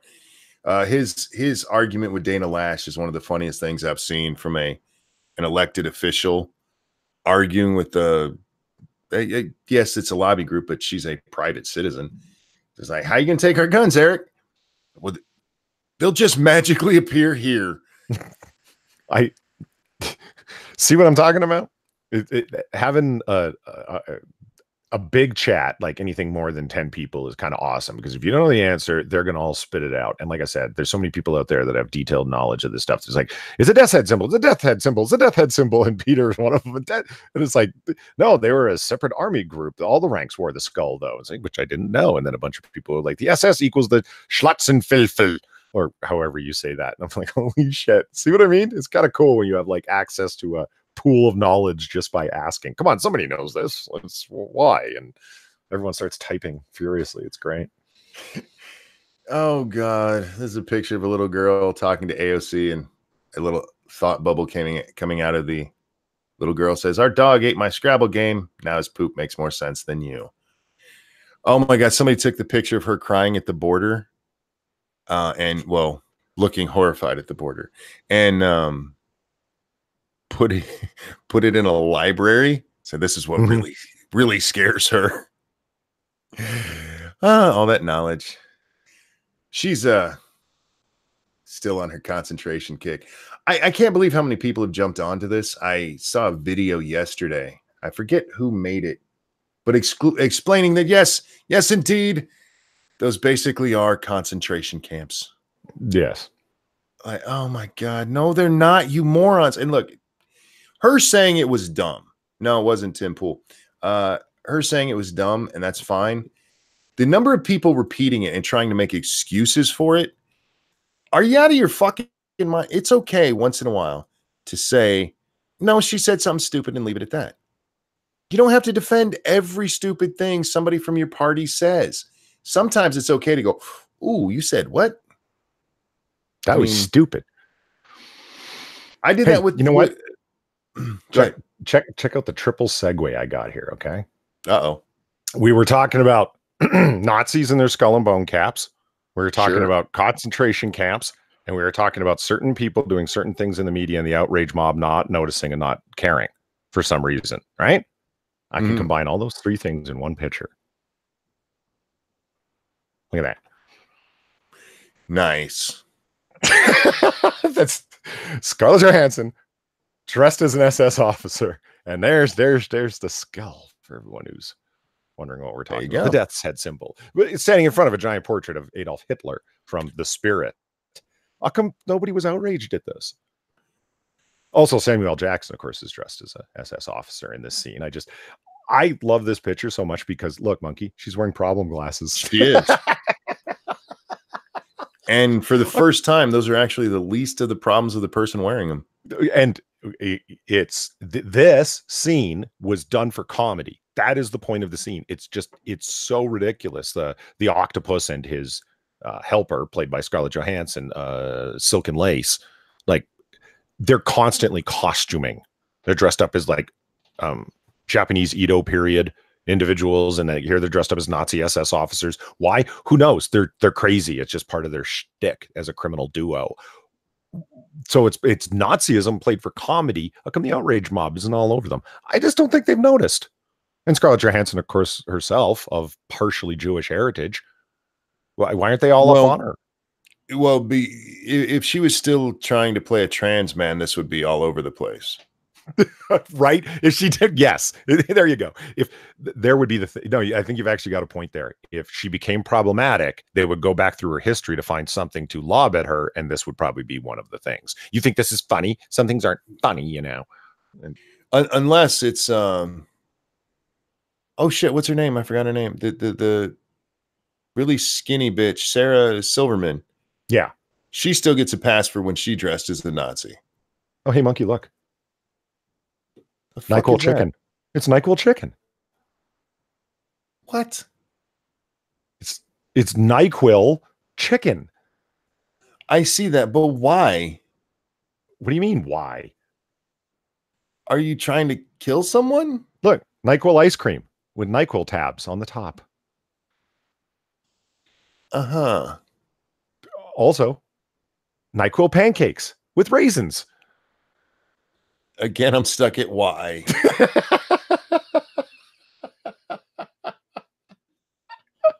And for further randomness, before you move, Shia wanted me to point out that he was the one that just shared that picture. Yes, he was. The one of Cortez. There's a vegan turkey, in case you ever wanted to know what that looked like. The fuck is that made of? I'm thinking bread. Or no, it wouldn't be. It'd have to be vegan bread, wouldn't it? It looks like a dolphin. Look at the front of it. It looks really weird, though. I like that they tried. Like, it kills me. Can you see the mold line along the side? Yes. What? Look, you know you're not eating turkey. I don't have to. Why did you just have, kale loaf or whatever? Like, why did you? Or, and I'm just throwing this out there. Eat a fucking turkey. They're delicious. Yeah, they really are. Okay. And for the final bit of randomness. Huh. Yeah. Wild. Is that real? I've never seen her before. Yeah. She's much prettier with that new vapid look on her face. You mean she's much prettier with the almost entirely new face? The vapid look. There's character. Look, she's not the prettiest girl in that before, but I mean, there's character there. I make that argument repeatedly in my MCU hottest women videos, including the second one, largely by getting nose jobs and such. You're removing character and you end up looking like everybody, it just, don't do it, ladies. It's now there's times I can see it. Like you said, deviated septum, that's actually something that needs taken care of. Yeah. I know women who've had breast reduction because they're just too big and they cause all kinds of back problems and stuff. Yeah. And there's all sorts of health things with your nose. Yeah. You could have had injured. There's women that mastectomies and want reconstructive surgery for boob jobs. Absolutely. No one's saying nothing about that. More power to you. You know what I mean? But I don't know. I think a lot of these things are born out of women criticizing each other, not out of the patriarchy. Honestly, if you ask women, are men harsher on you or other women? They all say other women. And it's like, man, y'all need to lighten up on each other, man. Well, the only time that's not accepted as true is when they're writing about it in magazines to tell people how bad men are. Right. Everybody acknowledges that women are harder on women than men are. When women get dressed up, there's I don't dress up for men to look at me. One, you're lying. And two, when you're not lying, you're dressing up to look good for other women. You're out there looking good for other people.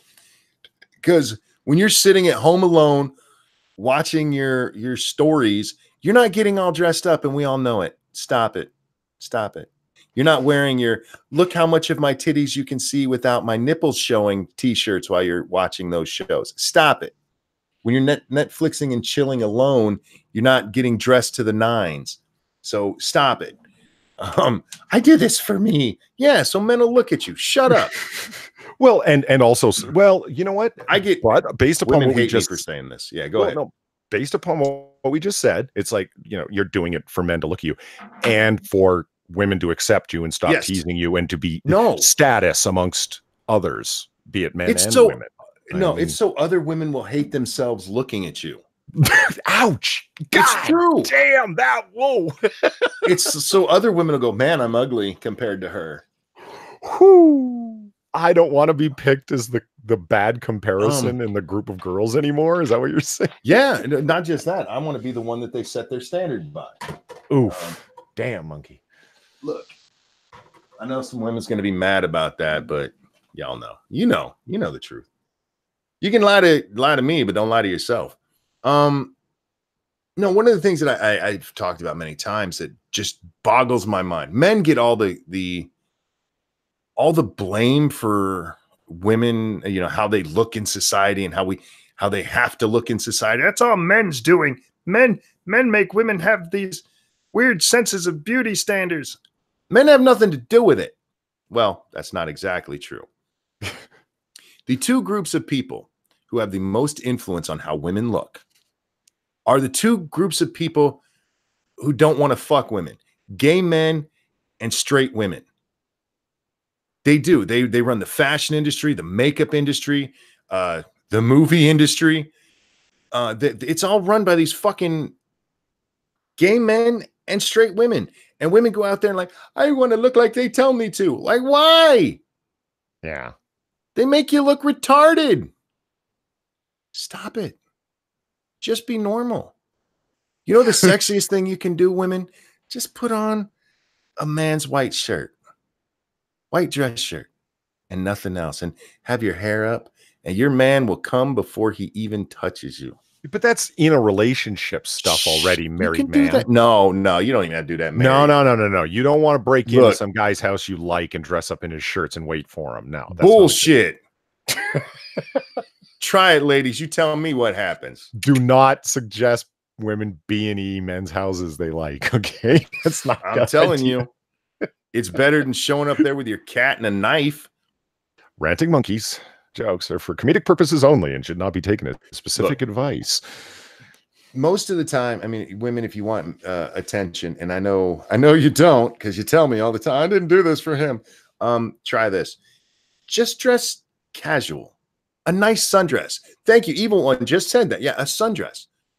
Do you know how hot a woman is in a sundress? Oh yeah, definitely. You don't got to get all fucking fancy and shit. I'm easily confused why a thumbnail of Hitler is attached to this. Well, you can thank Polly for that. Oh, really? I want to see. I'll go to my sub box. That's great. Because it's one of the few pictures we've actually shown on this episode. I'm so getting a screen freeze of that if it's true. Monkey Me Too era. Look, man, I'm just saying. There's Shieldgrass says sundress is better than a white t-shirt. No, dude. Oh, well, sometimes a chick in jeans and a white t-shirt, just a simple white tee. Oh, holy fuck! Are you an 80s, 90s guy? Jesus Christ! Look, there it is, Nazi Johansson. The opinion stated by Monkey and stated in Monkey in the Morning do not necessarily represent the views of Ranting Monkey, except when they do. Yeah. No, women just be simple, and but that's not what it's about. It's about they're peacocks, man. That's what when they dress up like that and get all fancy looking. They're out there to impress men. Like, no, you're showing off your titties for you. That's really comfortable on a freezing night and have most of your fucking body exposed. I'm sure. Yeah, wait till you see some of the cleavages going on in my second video, which you can find over on my channel. They did that for themselves. Yes, it did. It had nothing to do with the fact they were walking on a red carpet with dozens of cameras surrounding them. They did that for themselves. I don't know, man. Yoga pants have won me over pretty hard. Look, depending on the one of my favorite outfits is, yes, this is actually from the 80s, Polly, is what you guys now call yoga pants. Used to be called stretch pants before they threw a title on it that made it sound like you should pay more money for them. Hey, you were from the 80s. What the fuck was the point in the leg warmers? Hang on. Glorified pantyhose. Leg warmers, those were just to kind of look interesting as far as I know. I I never had any or knew anybody who did. That was more of a thing on TV. I didn't know a lot of people who dressed like you saw on TV. Like if you just watched like videos from the 80s, you'd think everybody was running around dressed like Madonna. There were like 6 girls in the whole country who dressed like her. Same with like jazzercise crap and all that. I mean, some people wore it, but it wasn't as common as you think, especially in most of the country. Maybe in LA and New York where people are wanting to get attention for themselves. But jazzercise, is that like exercise? You don't know what jazzercise is? Yeah, exercise to jazz, I'm assuming. They even had Mickey Mouse's jazzercise, man. It was big. Was he wearing stretch pants? I don't know. I never watched it. But back to, you got me off of, I was talking about stretch pants. Yoga pants. Sorry, ladies, because they're not just stretchy pants anymore. You get a woman in that and a nice, soft wool sweater, man. Ooh, and you dance slow. See, You'll thank me. The women that I know that go get like yoga pants, like they're getting yoga pants that have like, they have been repeatedly described to me by different women who didn't know each other as a quote bra for your butt. In that they've got stretchy parts and tighter parts and are sewn together in such a way that they're form fitting and compress and lift and do things. Yeah. So they're not simply, you know, some stretch pants. They're butt bras. I've been told. I never put them on. I wouldn't know. Yeah. What exactly does a butt bra have to do with yoga? Oh, nothing. No. Exactly. So they're still just stretch pants with some extra tailoring in them. No, see, look, people have tried to explain this to me. No, they're yoga pants. No, they're not. They're the same goddamn thing they wore back then. They may have updated them a little bit so that you have some ass holders. But you can always get those kind of things. You could get those. You women got those ass underwear. You can get those lift and tucks for your whole body for some reason. It doesn't look comfortable at all. Stop doing that shit. You know Stop doing it. What? You know like the Batman outfits, for example, like Val Kilmer and George Clooney, especially Batman outfits with the fake muscles. You know what I'm talking about? Yeah. Okay. So if a guy were to put on something like that underneath a sweater and walk out, and you were to take your sweater off at the end of the night and then take your muscles off, a girl would justifiably be, what the fuck? But a girl could take off the bra and it's like, it's all padding and, here comes the wig. And remember that from I'm Gonna Get You Sucker, where the girl basically dismantles herself. Don't make me hop after you. Yeah. Her name was Cherry. Yeah. She ends up taking out her fake titties, her fake ass, pulls off her hair, her eye color. And no guy would ever wear fake muscles. Think about it. Or shoulder broadener. Well, we actually do wear shoulder broadeners in the form of suits before they were big style femi suits. Those are the worst kind. That actually pinch at the waist. Oh, yeah, the feminized suits, dandy suits as I call them. Yeah. There was a video from I forget the name of the channel. About what happened with Men in Black International. Because that movie tanked. It opened to $30 million on a $110 million budget. I knew it tanked domestically. I didn't know how it had done internationally. Internationally, they still might make up their money, but it's not going to be enough for the studio to greenlight a sequel based on it. I find that justifiably hilarious. Yeah. It's fucking good. Well, there's a picture. I wonder if I can find that. What the hell is that guy's name? Chris Hemsworth? Yes. Man, that guy's been in some fucking stinkers outside of Marvel films, huh? Black Hat, Ghostbusters 2016, and now Men in Black. Now, I will give him this. He works. He goes out and he's an actor. He goes out and works. Yeah. Oh, yeah. And I'll give him. Yes, he does. That guy's working. He's not like sitting on the beach all day. He's in film after film and little things too. Producer credits, working behind the scenes, starting production companies. Oh yeah, that guy's on the ball working. And the guy's a total not douche on Twitter. All he does is just tweet about, here's some awesome surfing I'm doing, and here's this premiere party I'm at, and these people are really fun. I've never heard anyone call anyone a Nazi or say anything woke once. Good for you. Now, this is Chris Hemsworth. We've all seen him. He's a big buff dude. This is him from when they were shooting the film. Or the promotional ad. Look at how that suit makes him look. He looks like a dweeb. Yeah. And that guy's like big and has spent time at the gym, like getting himself big, and he still looks like a fucking little twig. What is with these suits? Yeah. There's something wrong with them. I know women that love them. They say, "Oh, I think they look really sleek." That's a word. You know why? Because gay men told them to think that. Because gay men control fashion. Gay men, ladies in chat, is that it? Are you influenced by gay men's thoughts? They are. Fashion? Look, they can lie all they want to. What? They haven't even said yet. I said they can lie all they want to. I didn't say they were gonna. But no, this is that is how gay men have dressed for decades, for fuck's sake. Gay men don't control me. You're wrong, Far. They told you to think that. Press 1 if you thought he looked good in that suit. Give me a 1 if you thought Chris Hemsworth, the mighty Thor, looked good in that fucking suit. Yes, I'm streaming in the morning. No, that is the kind of thing that gay men have been wearing for a while, and now it's seeped in. I noticed it all kinds of award shows this year. You had those guys in these skinny, they're not skinny jeans, they're skinny slacks for their suits, for their tuxes and shit. I'm like, you look ridiculous. Stop it. Yep. You look, and I'm not meaning this mean, gay.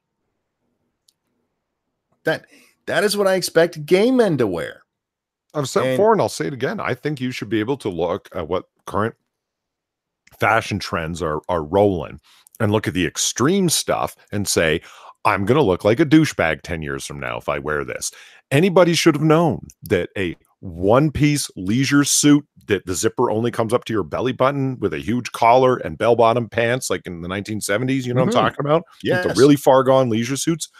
It was so extreme, you should have known, I'm not going to wear this because I know I'm going to look like a douchebag in 10 years. And those skinny pants, same way. It's such an extreme form of fashion. I'm not wearing this. I'm going to wear something that's timelessly cut that I could wear in the 30s or wear it today and still look good. You want to look sharp, not, oh man, the race to be fashion forward. Fuck, I hate that phrase. Anyway. With men's... And Zelthor's right, bring back the hooded cloaks. They always say fashion is cyclical. Well, when are the hooded cloaks coming back in, damn it? Right around this time we start sacrificing virgins again. No, the men's suits, especially a tuxedo, it doesn't have to be fancy. It's a very simple design. And they've worked for decades with mostly, if you look back, you have the guys who wore like the bright baby blue ones and shit, and those looked ridiculous at the time. But the simple black tuxedo doesn't need change much. But this whole fucking award season, I kept seeing pictures. I'm like, why'd you do that? Are you wearing your little brother's clothes? You don't have to change much. And anyhow, down with the 80s day glow. What? I don't know what that means. Was that a brand? Maybe. Bring back the baggy sweaters and stirrup pants. Well, your stirrup pants are basically your yoga pants these days. Do you know what stirrup pants are, Polly? Pants with stirrups? Sorry, but they were yeah, it's exactly what they were. Stretch pants that had stirrups at the bottom for some reason. Apparently, I mean, to keep the legs down. I don't know. You want something timeless, not something in the spirit of the time. It's not always a bad thing to go with a current fashion trend for like a red carpet kind of thing. But did you see the article the other day of why men should wear dresses more? Or was it dresses or skirts? I can't remember. Yeah, why men should wear it more. Like, what? No, the fuck are you talking about? Yeah. Well, apparently there's some actor who dresses in dresses now and then. And he's like, it just makes me feel so good. And yeah, but it makes you look like a tard. And if you're fine looking like a tard, is he a cross-dresser? Well, yeah. Well, technically, no. He doesn't come out and say I'm a cross-dresser. No. Well, yeah. He's wearing a dress, Polly. No, there's this move to change it so that men and women can wear the same stuff. And you know what? I'm cool with that, with women wearing pants. Men wearing dresses? No. You can do it if you want to. But I have every right to laugh at you for looking like a moron. Yeah, Foxy Vertis says bring back the 40s fashion. I thoroughly agree. There's a lot of timeless looks there.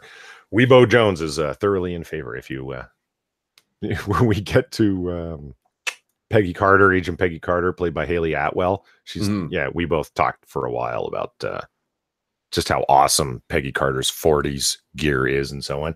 And you can find that video over on my channel. The link's in the description. Make sure you tune into our live stream later on today too, starting at 11 p.m. Eastern. I'm a fan of the film fashions of the time, but I have a feeling if you looked at what they wore at home, it would make you vomit. Really? Yeah. I mean, it was the 40s, man. Most of those wives had black eyes and bloody noses. That's not a good look. Wow. What? Dutton? I'm just saying. Back then, if your wife spoke back, you could punch her. It was legal. Right?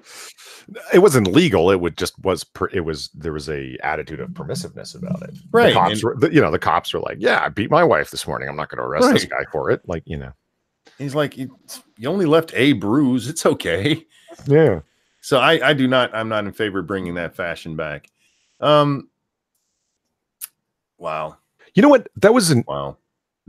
There was I'm a big fan of Bret Easton Ellis's writing. I made that clear. And like I said, I've been reading his book, and there was a line that I came across. His sardonic humor, man, Jesus Christ, he's got a heavy duty sarcastic wit to him. He's talking about Charlie Sheen when he had his meltdown, Oh, yeah.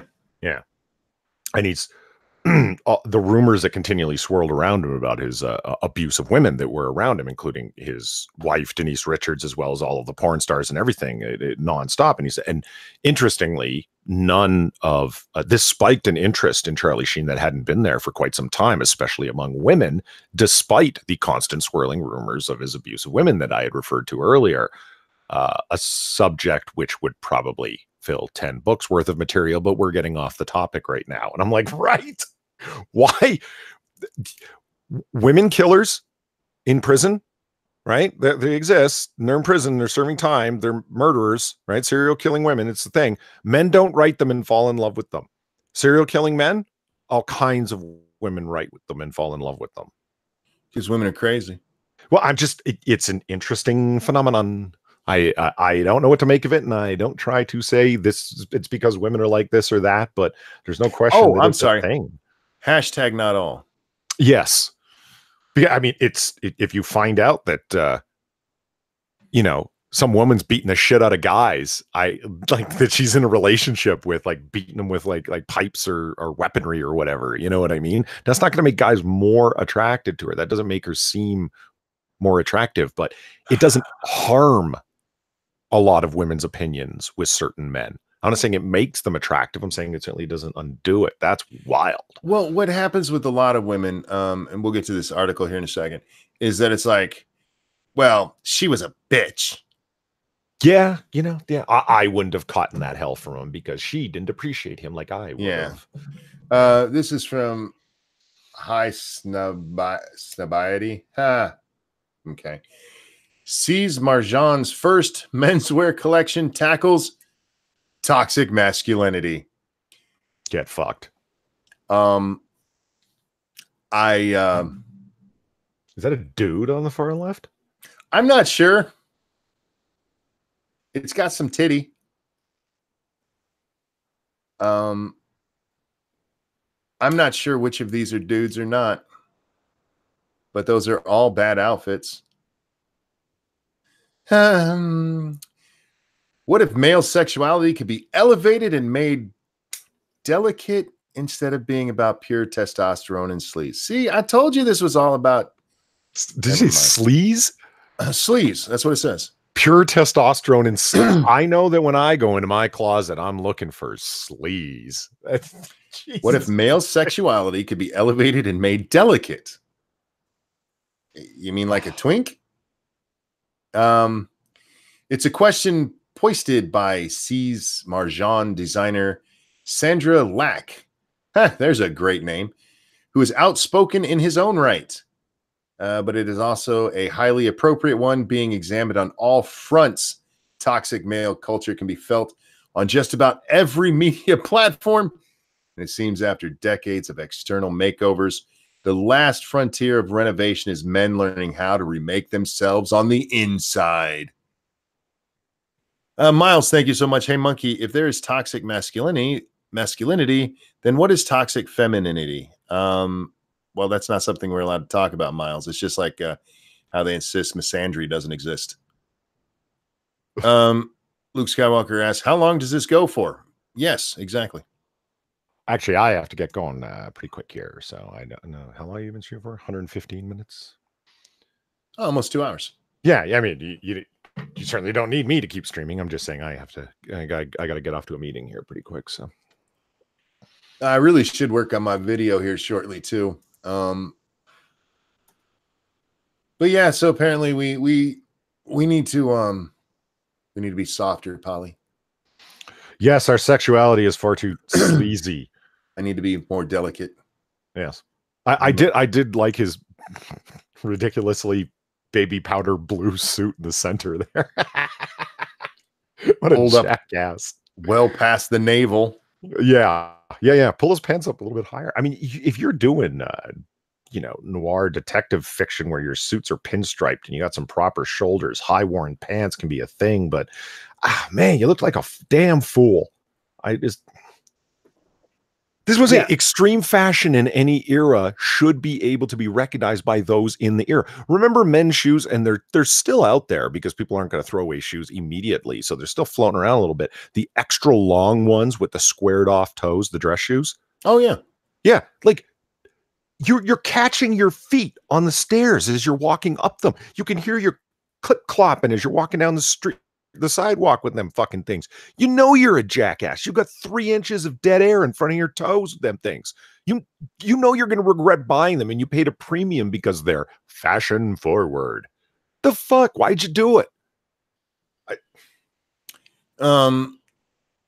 Yeah, we're somebody asked in chat, how many women like non-masculine men? None. 0. They like they.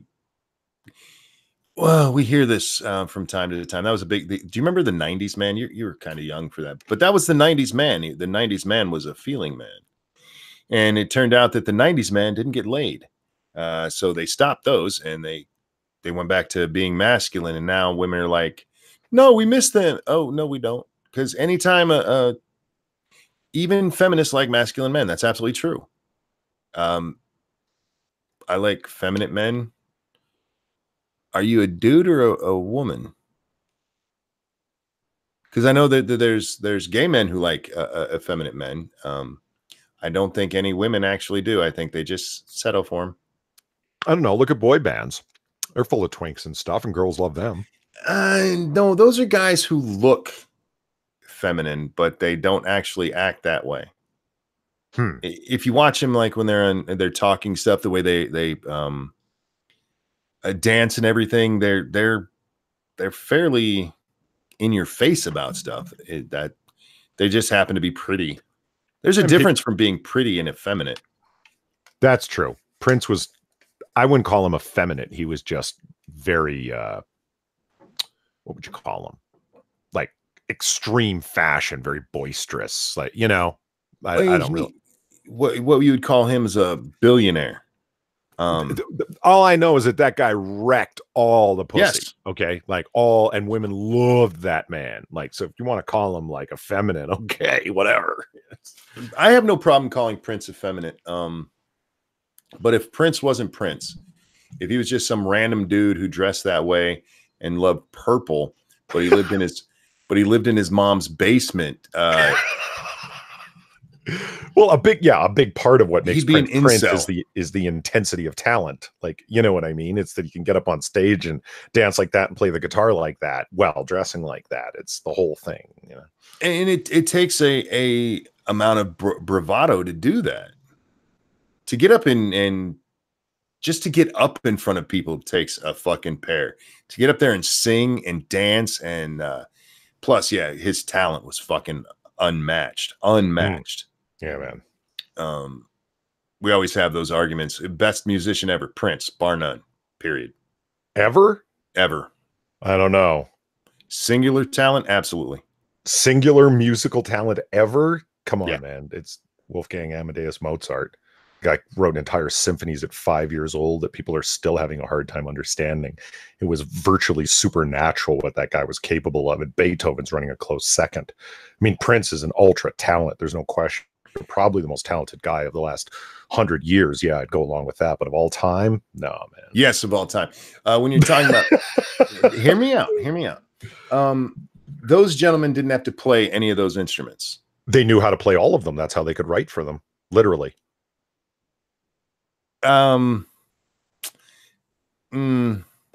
They knew how each of them would sound, and that's what I'm saying. Like knowing how they sound and being able to play them are different things, and that's why I give Prince the edge there. Well, he was a multi-instrumented guy. There's no question. Like all the instruments, really. But to be able to write entire symphonies, because you know how the violin section should sound, the woodwind, the brass, the percussion, and so on. We're talking 120-person symphony here, and as little children. Wild talent. I mean, Beethoven writing symphonies when he's deaf at the end of his life. See, people give him a lot of credit for that, and I mean, that's still interesting. But by then, I mean, it's not like he was deaf his whole life, so he never, knew what it was, and he did it that way. He could still hear the music in his head. And again, I'm not taking that away from him, but I mean, he wouldn't have been able to do that if he was deaf the whole time. Prince's vocals were fairly meh. Okay. Yeah, Weebs, I know. That's why I backed it up. They could play them. I said I knew how they would sound. That's why I backpedaled on it. Gosh, he's critical of me. And like I said, Prince not only could, he did. Graffiti Bridge. I mean, I believe he played all of the instruments on the whole album. As for his vocals, I would argue like his vocal range was stunning from like, massive. Most beautiful girl in the world is so high pitched, and it's pretty solid, man. It's not like he's the most beautiful. Yeah, sorry. Like you're like 3 octaves too low. I'm way too high. Yeah, I can't. I can't. You know what I mean? As high as he did. Yeah, but then he does like bassy stuff. God, the guy's range still will stand all time. Man, is a very deep song. Fucking wild. Yeah, vocally again unmatched. And you know what? I can entertain your arguments with the people you threw out there, Polly. Mozart, Beethoven, sure. I'm a huge fan of Beethoven, man.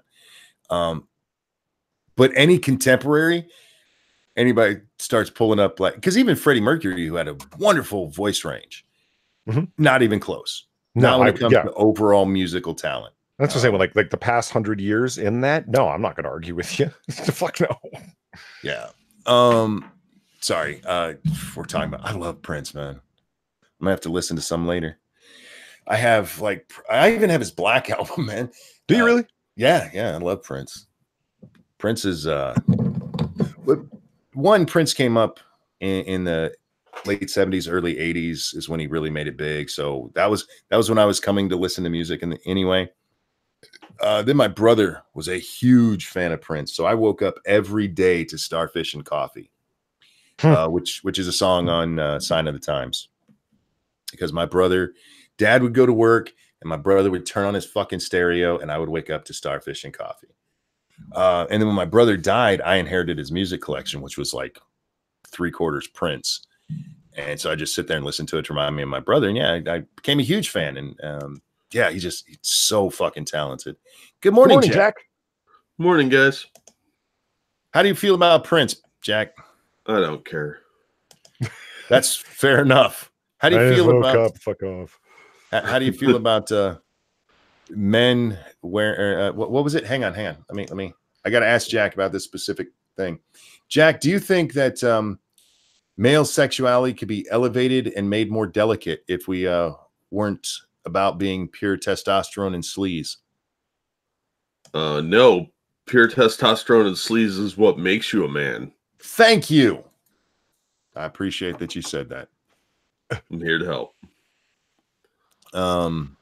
Yeah, we just read a weird article about that, Jack. Is that about the fishnet outfits? Oh, dear God, no. Those things are bad enough on their own. Though, oh my Men God. aren't wearing those, are they? Gay men are. They keep trying to push them. I actually did a video about those things a long time ago. And they're still trying to push these goddamn things. They had them in all these bright colors. Pastels mostly. Yes. Bright colored fishnets? Yeah. For men. For men. They were like Damn. really gay onesies. And by really gay, the outfits were actually having sex with each other. Yeah. Yeah, but they have all kinds of things, man. I mean, the gay fashion for men, it's part of the, somebody mentioned earlier, metrosexual. I thought we'd gotten past that when Queer Eye for the Straight Guy went away the first time, but they brought it back and they're like trying to make us gay all over again. I think the South Park episode, which by the way had the worst ending ever, but Crab people, it was fine. Oh, no. They admit that they did that because they had no other idea to end that show. I thought it was hilarious. Let's not even pretend. But in that episode, they slowly the men all become metrosexual, and at the beginning, the women are all like, "This is great," except Sheila, who's like, men can take this too far. And then by the end of it, they're like, "Oh my God, I miss my man." Yeah. Even who was it? Meredith Brooks wrote that song about Where Have All the Cowboys Gone? Or was that some other bitch? I don't remember who sang. I love that song though. Yeah, because it's all about like where'd the real men go? Yeah. And that was from some hippie chick in the 90s. Who needed to shave her armpits, but I love that song, man. Yeah, it's a great song about and this is the 90s man. You remember that? I mentioned that earlier, Polly. The 90s man. He was supposed to be the intellectual, guy. Sensitive. He wasn't out there chopping down trees. No. He was there helping you do your hair. And not showering because Kurt Cobain made that cool. Oh God, don't bring up that fucker. I'm glad he's dead. Did he actually like not shower? Like, was that a thing of his? Grunge. That's what it. Yeah, that's where the grunge thing came from. It was dirty dudes. Okay, well, dirty. You can look like a scumbag but still shower. Like, look, he might have looked like a scumbag and still showered, but the people he inspired did not. Okay. Yeah, they were just fucking nasty. Paula Cole, thank you guys. That's who was saying where'd all the cowboys go? Yeah, thank you. Oh, good call, Shoegrath. And I love in that song that she actually asked for the Marlboro Man. Yeah, really? Where's my Marlboro Man? Does Brawny still use the Brawny guy? They have Brawny women. Really? Yep. Yeah, there was a big hubbub about this not long ago on Twitter because they had Brawny women. It was beautiful. Yeah, they had lesbians on there. That noise you made, that like sad, disgruntled, and disappointed sigh. I made that exact same noise when I heard that. It was great. Yeah. Jesus. I was just trying to think of like classically manly men because you said chopping wood, so the brawny guy came to mind for some reason. Yep. Brawny women. My God. No one nowhere says 3 brawny women to 1 brawny man. Yeah, they have 3. I believe even one of them is a person of color up there on the brawny things right now. I don't know if that's sticking around, but yeah. Any brawny disableds? Not that I know of, man. We can't clean up messes very well. We make them. We need brawny women to clean them up after us. Holding out for a hero from 84. Yeah, it's Bonnie Taylor. Classic. She also did that like creepy teacher video. Total Eclipse of the Heart. Where she was a teacher and one of her students had glowing eyes, but she was totally banging him. Google set to testify in Congress in 45 minutes. Really? Are they in front of the House or the Senate today? By the way, Snoop, you and me need to get together. I think I'm going to take you up on your offer, bud, to stream through you today for the debate tonight. Debate? What's going on? Oh, it's the first Democratic primary debate tonight. Oh, that's tonight already? Wow. Yeah. We'll be starting at 11 p.m. Eastern, Jack, instead of 11 Eastern when you usually do. Instead of 11:30 Eastern. Shut up. Shut the hell up. God, show up on time and we can start on time, for God's sake. Hey, Polly, I know you have to step away, but can you hang out with Jack for just a moment so I can run to the restroom real fast? Yeah, I'll leave after you get back. I got a couple of minutes here. Thank you, sir. I'll be right back. All right. So how's it going there this morning there, Jack? I don't know. I just got up. My brain hasn't woken up yet. I've been up and down all night. Just wake up, nothing to do, go back to bed for 3 hours, wake up again. I didn't even have to piss or anything, just kind of blundering around. And wandered. Dude, welcome to my life. That's insomnia. I get like 2 hours of sleep at a time. It's fucking terrible. Yeah, well, I usually just power through and don't go to bed. So I made the mistake of trying to sleep, and it backfired. But with this brawny thing, you would think there would only be 77% brawny women. Why? Pay gap. Yeah, but housewives that use brawny paper towels don't get paid. Don't they? They usually control the spending. Well, that's true. They're not the ones with their name on the paycheck, but they certainly control the distribution of funds, if the stats are to be believed at all, and I think they are. Yeah. I think Sinatra wants the link. Yeah. All right, then. I don't think Monkey would be too opposed if our man Sinatra would be here when he gets back. Well, if he does, I'm going to blame you because I had nothing to do with anything. Yeah, that's fine. I'll take the blame. What, send Sinatra the link? Yeah. Shit, I'd have sent him the link. There. Well, you were gone, so we had to make executive decisions, and I decided to frame Polly if anything went wrong. Fair enough. That's a good thing to do. Go ahead and blame me. My channel's small. What's the worst that could happen? Well, my channel's smaller and more innocent looking. What else do we have going on here? I have a moral quandary. I was going to ask you guys about. What's up? If Polly's got a minute, when Sinatra comes in, I'll include him in this mess. But I saw something yesterday that made me feel almost like a bad person. Uh-oh. Yeah. So it's just, some days my life is just full of hilarity. Other days it's full of sadness. And sometimes the two meet. Yeah. Okay, so I'm standing in my driveway because I was loading my car with some stuff to take to the dump. And I see this kid, this big fat kid, riding a Vespa. How was the Vespa doing?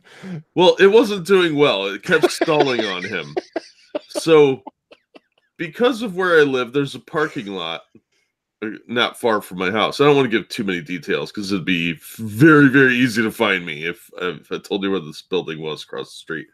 But he's pushing himself, like you would on Flintstone style. Well, yeah, like that, or like a skateboard, and he's trying to get it started again. Right. But he's so fat, it's like kind of flexed in the middle. Like what you would see like a really fat person on one of those scooters over at Walmart. Yeah. Right. And this kid couldn't have been more than 10 or 12, but he had to be 200 pounds. He was a big fat fatty. Mm-hmm. And of course I started laughing. And I felt really bad as soon as I did it. Because I was like, man, I am burning in hell, but that is the funniest. And the kid even looked really dumb, like his jaws hanging open. And if he had held a helmet on, it would have sealed the deal. That's what you think you're going to hell for? Yeah, because I was listening to you. No, Jack, I was listening to you. It was only a few nights ago. Describe watching mentally disabled people performing Shakespeare and you laughing your ass off. Okay, you're going to hell for that, if anything, man. No, God did that to amuse me. That was a gift. That was like a Christmas gift, sort of late. No, I don't we're think doing impressions of them, for God's sake. I think there's times in life where you see stuff and you just can't help but laugh, and I think that one was okay. Well, I just felt bad because like he seemed like a normal kid. He wasn't like, because like retarded kids are here for our benefit and amusement. Whereas this kid was just kind of fat, and I blamed his parents for that because they're controlling his diet and stuff like that. And I was a fairly fat kid, but this kid was gigantic. And I was like, that's parenting and probably some genetics. But I felt bad for him because he was trying really hard to get that scooter going. It's a little Vespa. But it was a bright blue Vespa. How you doing, Sinatra? Good morning, Sinatra. Good morning, gentlemen. How you doing today, man? Taking my pills real quick.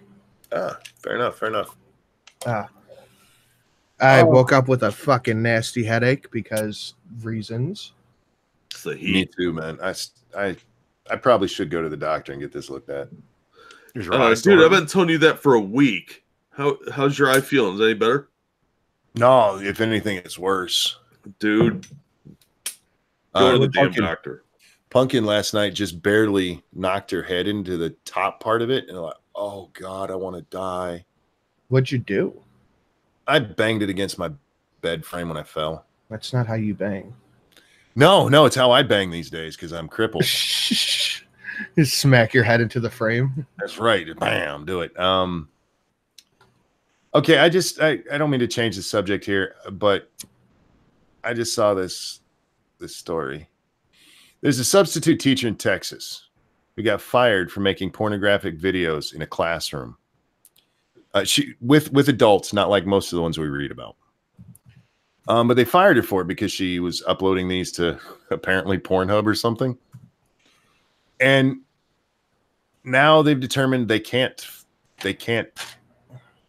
charge her with anything because there's no law against filming porn in a school without permission, apparently. Good for her. Well, I mean, yeah, I could. You know what? That's okay. So it was like that was just the set basically that she chose. Yeah. Like, so yeah, you got fired for doing some stupid shit at work. Oh, criminal offense though. Like there was no kids around. You just did some stupid shit at work. Yeah. What's the crime? No, okay. I'm sorry. She was alone in the video, so it was just her masturbating, I'm guess. Oh, okay. Well, two things. First of all, the most they could probably hit her with was fining her for filming without a license, which certain cities have that as an ordinance. I know Cleveland does, and so does Columbus. If you're filming a commercial production, you need a filming license. It's like $750. Secondly, do you think if there had been a dude there plowing her, she would have had him finish on the desk of a student she hated? My God. Oh. I know if I were him, I would ask too. Sir Wolfgang, thank you. Monkey, when you get near stairs, does the Mortal Kombat theme start playing? You would think so. No, it's just Sub-Zero saying, finish him. Mostly it's just a feeling of dread. All right, boys. I actually got to step off now. I got a meeting I got to get to, and I got to go get ready. Oh, take it easy, man. Thanks for coming by. Have fun. All right. Have a good day, everyone. Later. See you later.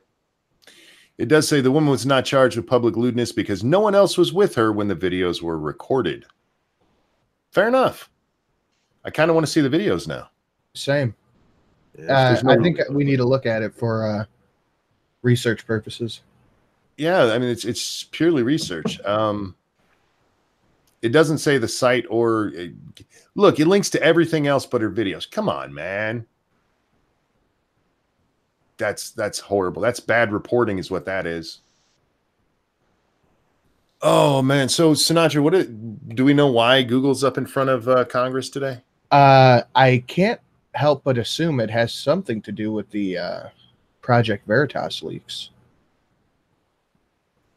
Were they just called up or was this already scheduled? I don't know. I just saw a tweet from Dan Crenshaw. He quote tweeted a Daily Wire article that said PragerU and Ben Shapiro are referred to as Nazis within the company.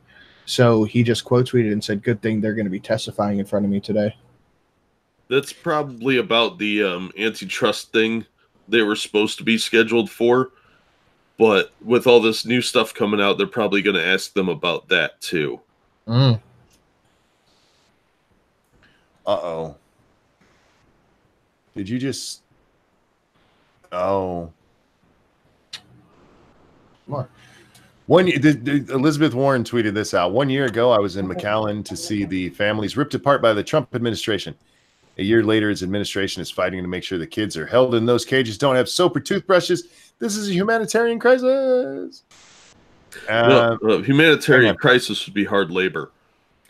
Hang on. 3 months ago, she tweeted, a fake crisis at the border is fear-mongering of the worst kind. Oh, Liz. Oh, Liz. You you said Crenshaw's the one who tweeted that out? Yeah, I quote tweeted it.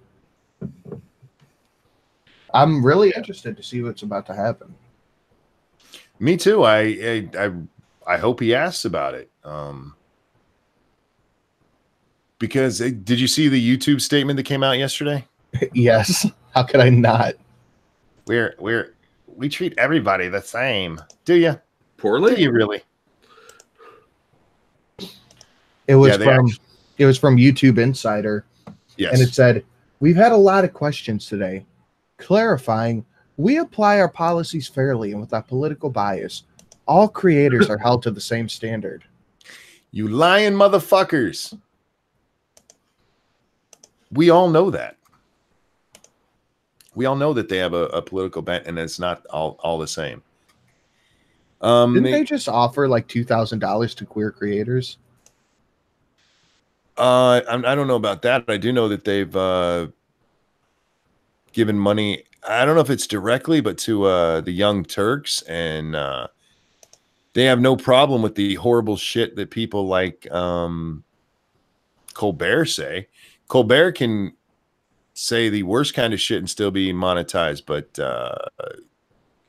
because Crowder said "List be queer," he loses all monetization. Don't tell me there's not a political bent there, you dicks. Because the stuff that Colbert was saying was far worse than anything Crowder's ever said on his show. Let me rephrase that. When Crowder goes as far as Colbert did, he actually bleeps himself. Yeah. So fuck off. So yeah, I hope Crenshaw asked him about this shit. I really do. Yeah, I hope he holds their feet to the fire. Half an hour ish. Are you gonna? I saw you said you were gonna maybe live stream it. Yeah, I think I will. Yeah, it'd be interesting to watch. That's got a lot of likes. Let me give it another one.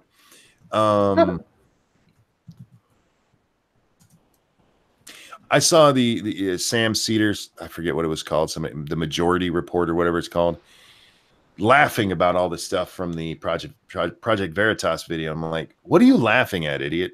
One, this is what I was talking about earlier, guys, with the guy who's just in the background, ha, ha, ha, ha, ha, laughing like he's a fucking laugh track instead of a human being. I just don't understand what they're laughing at, what they think is funny about that. Monkey, are you going to stream some 7 days on your own again? Yeah, I will eventually. I just didn't last night because I was in pain and tired, guys. My God, there's people in the fucking comments calling PragerU and Ben Nazis. Oh, Ben a Nazi. Of course he is.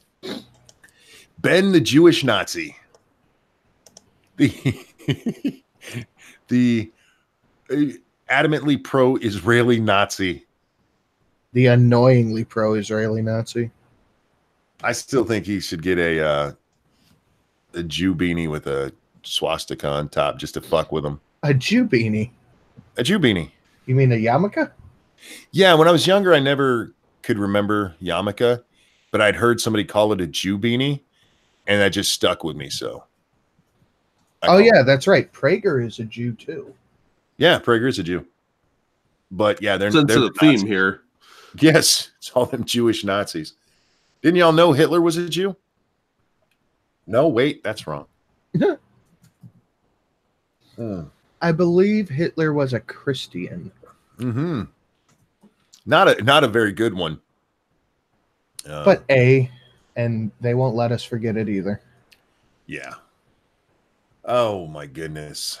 You were on Jackbox last night, weren't you, Sinatra? Yeah, I stopped by there for about an hour or so. It was pretty fun. And I go, yeah, I love those games. Those are a lot of fun. I haven't got back there. The first time I went there, I was so bad off, man. What do you mean bad off? I was having a rough night pain wise and stuff, so I was just kind of out of it the whole time. I felt really bad because it's like I try to be funny. I know I don't even tell me in the audience how often I fuck up, how often I miss that mark, but I try to be entertaining, and I felt so bad for my performance on there. I'm like, man, I actually apologized for it. Oops, sorry. Let's see. All them damn Jewish Nazis. Damn blue collar workers. They had a term for the Jews that did help the Nazis, but I don't remember what it is because something in Hebrew. It was German heroes. I think they were Soroses. The Soros. Oh my God. Monkey thinks he's funny. Monkey knows he's funny. You just LOL there, so that made you laugh. It means I'm funny. I win again. You can't beat the monkey ego. He got you guys. You were great that night, Monk. No, I wasn't. I was horrible that night, man. I was so out of it. And there's times that happens, and I've told people like, yeah, I'll be on, and then the night comes, and I should just back out, but I try not to back out of things, you know. Collaborators. I think I'm gonna buy one of these Jackbox games, but I don't know which one to buy. I just want the one with Quiplash and Fibbage in it.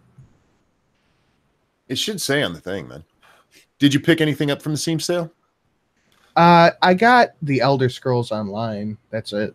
I think I got that last year. I've never played it. I don't think there's anything really worth getting. Well, I did get the Command and Conquer games because I love those, and there were a couple of them in there I hadn't played yet. And I'm revisiting 3, which was a good game until the aliens came into it. But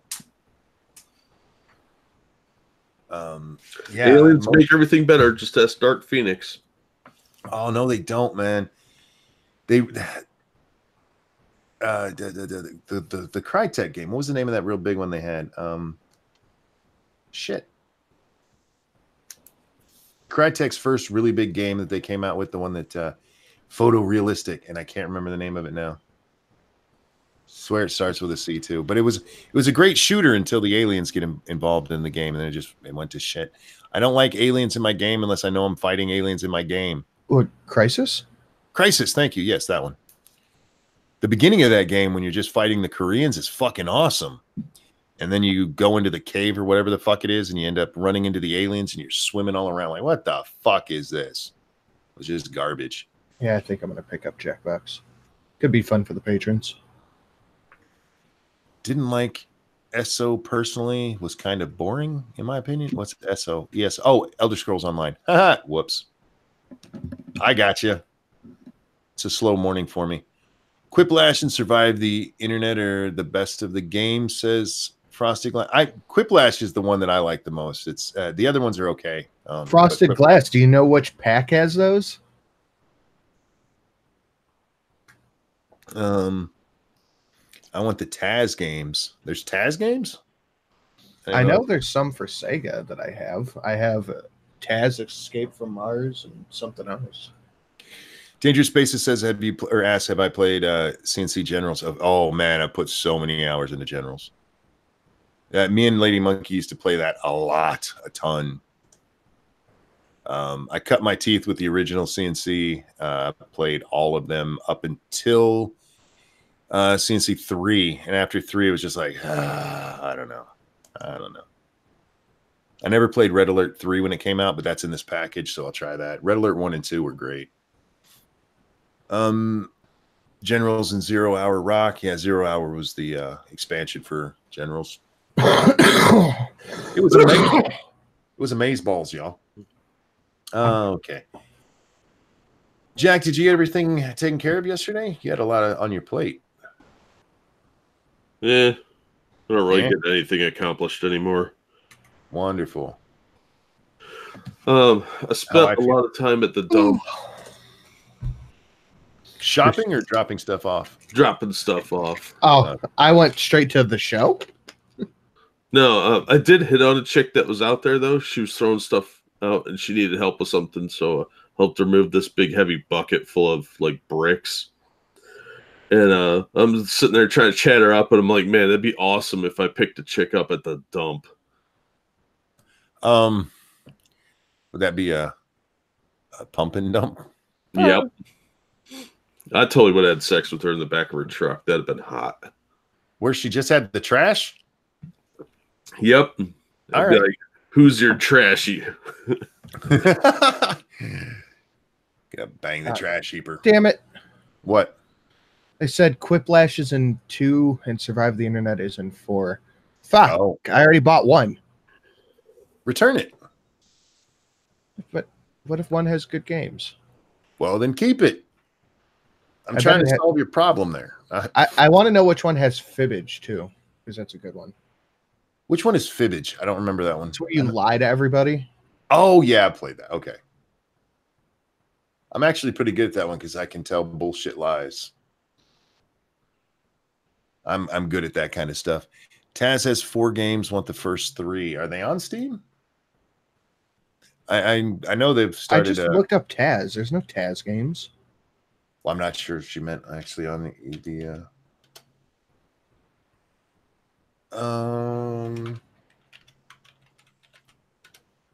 So, Sinatra, how do you feel about fat kids on Vespas? Do you think that's funny? Fat kids doing anything is always funny. Okay. As long as I'm not alone in this. Because look, there have been times I've laughed at some really horrific shit, and sometimes it's fat kids. There have been times like walking through Walmart, I will just walk past something, and then my brain will catch up to what I just saw, and I will just laugh. And I just need a minute to myself. And the last one I saw, it was this really fat chick, and she was wearing an outfit that a really fat chick should never wear. Mm-hmm. Like spandex. She was wearing a belly shirt. And gross. The part that made me laugh, though, was she was one of those big chicks who had really skinny legs. So she literally looked like a potato on sticks. Yeah. So she's wearing these shorts that were made for a fat chick, but coming out of the bottom of them, it almost looked like the legs of a concentration camp victim. And just the way it looked was so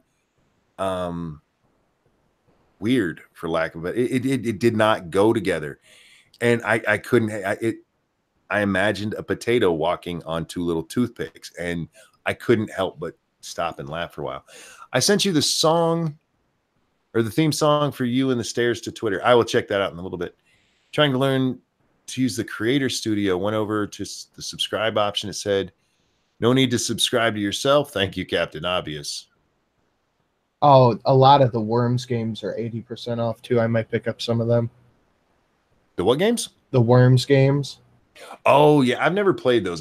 People keep talking about them. Fine, dude. It's a side scroller though, ain't it? Kinda. Yeah. They're fun though.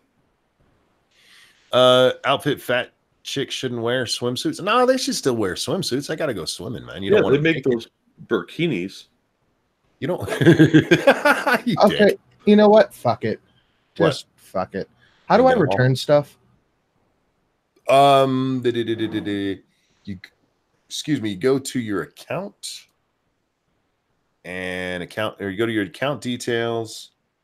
View purchase history. I don't even know where account details is. Slow down, monkey. Okay, up in the right where you see your name. Yeah. Your Steam name. If you right click on that, or no, there's a drop down there. Sorry. Click on account details. And then view purchase history. It's up at the top there in the middle. You see that? And then you go to the thing. I would like a refund. Thank you. Yep. I haven't had to do it very much. most of the games I get, I keep. So I've just had to do it with a couple of them where it's like, oh, that is a shit game. I'm not keeping it. Stargazer pointed out that it's not Taz, it's Ty, Ty. What? Oh, so Monkey just can't read. No, she corrected herself. Ha! Fuck you, Sinatra. Monkey can't read. You dick. I can't Immediately read either. Going to the cripple can't read. No, you know what? That's one of the reasons I like your nights on Ghost Poo is because you read about as well as I do while you're reading your stories. Yeah, it's okay. And like, it's not just me. Oh man. Did you see that Chick-fil-A is named America's favorite restaurant chain for a 4th year in a row? Ah, that's amazing. I do like Chick-fil-A. I do. Oh man, I love Chick-fil-A. Unfortunately, there's not one close. What are you eyeing? So many things I want are on sale now. Well, Dude, I didn't Streamlabs link in the thing. We Happy Few is on sale. Oh, I got that a while back on because somebody bought me Frostpunk because it's a game I really, really wanted to play. And occasionally Steam will throw you a coupon if you own a game. And so I got like We Happy Few for like, I think it was like $5. What? Yeah. It's 30 for me. Shit. I think I'm just going to buy the whole fucking Jackbox thing. That's like $50. Oh, no, not We Happy Few. I'm thinking of a different game. Sorry. Oh, that's that weird clowny looking game, isn't it? Yeah. It's supposed to be fucking terrifying. Yeah. Okay, I know it. Yeah, that's one I wouldn't buy just because of the picture on the front. I forgot. Yeah, Clown Boy. What's one I'm thinking of? I know I want to get the Crash Bandicoot Insane Trilogy. That's 23. Visage. That game looks fucking good. See, there's so many of these I'd never play. You wouldn't play Visage? Probably not. It's supposed to be a horror game. I don't play a lot of horror games just because most of them aren't as either they're not interactive enough like Outlast. Outlast could have been a great game if you get like killed the zombies, or they're just too silly. My favorite scary game ever still is Fear, man. Fear was fucking awesome. Fear was amazing. Fear was great. I would pick up Vampire Bloodlines again, just because it was a great game. But I've tried going back and replaying because I still own my disc somewhere, and it just doesn't hold up very well for me. That has a couple of really fucking scary parts to it, but it's not overall a scary game. Guys, support our Steam sale needs. Yeah, toss the shekels. All of us have the thingies there. I don't know what this is. If Shelly was going to spend this much on games, she would stab me. Better stop it. You can get in trouble. Maybe you should broadcast it then. And maybe I'd get enough to pay for these damn games. Well, if only you could make only $500 a video like poor Boogie. Yeah, I saw that. What? I almost threw my phone. Oh, fuck that fat fucker, man. He is such a piece of shit. Well, dude, I legit almost chucked my phone at the wall when I saw that fucking mess complaining. I almost invoked you in my response to that, Sinatra, but I was like, you know what? No, if he wants to do that, he can. Instead, I just mentioned mine where I get the yellow circle on every fucking video, no matter what I do. Yeah, I feel so bad for him only making $500 on the. Sorry, $488. Oh, boo-hoo. I make nothing off of any of my videos, and I put out one a day. Right. At least, right? Yeah. Sometimes I put 2 out. That's fucking sickening. He could go fuck himself with a rusty pole. Oh, I should probably launch OBS. That's what we started off with, and neither of you were here, so I was interested to hear your thoughts on that. I gotta actually look at the tweet. Well, let me see. I have it right here. Bring it back up. Come on. YouTube is a joke. 600,000 views earned me this. Is this crazy? Thoughts? $488. Yeah. Look, if he could go fuck himself. You put out one video and you make $488. That is significant amount of money to normal people. I don't know what he's bitching about. I understand that maybe he would like to make more money. Who wouldn't? But I'm not going to complain if I do one video, which took me like 2 hours to do, and I made $500. I said, at least you're monetized. Quit your crying. The issue there, and I do agree with them with the issue, because the issue that's 80 cent RPM, which is, or CPM, which is incredibly fucking low. It really is, but it's still a lot higher than not being monetized at all, getting no money, Boogie. And my problem with it isn't even him bitching about it. It's not. It's how either silent he's been on issues of like free speech and stuff, or when he's actively joined in with YouTube's nonsense. Oh, damn it. What? I got a donation last night during Lords of the Night, and I just saw it. Oh, well, go ahead and read it. It was from Legendary Byzantine Woo for 777, the new Woo sound. Ah, fuck. Hold on. Do you have a sound on your soundboard for that? Yeah, but now it's gone. Oh. Where is it?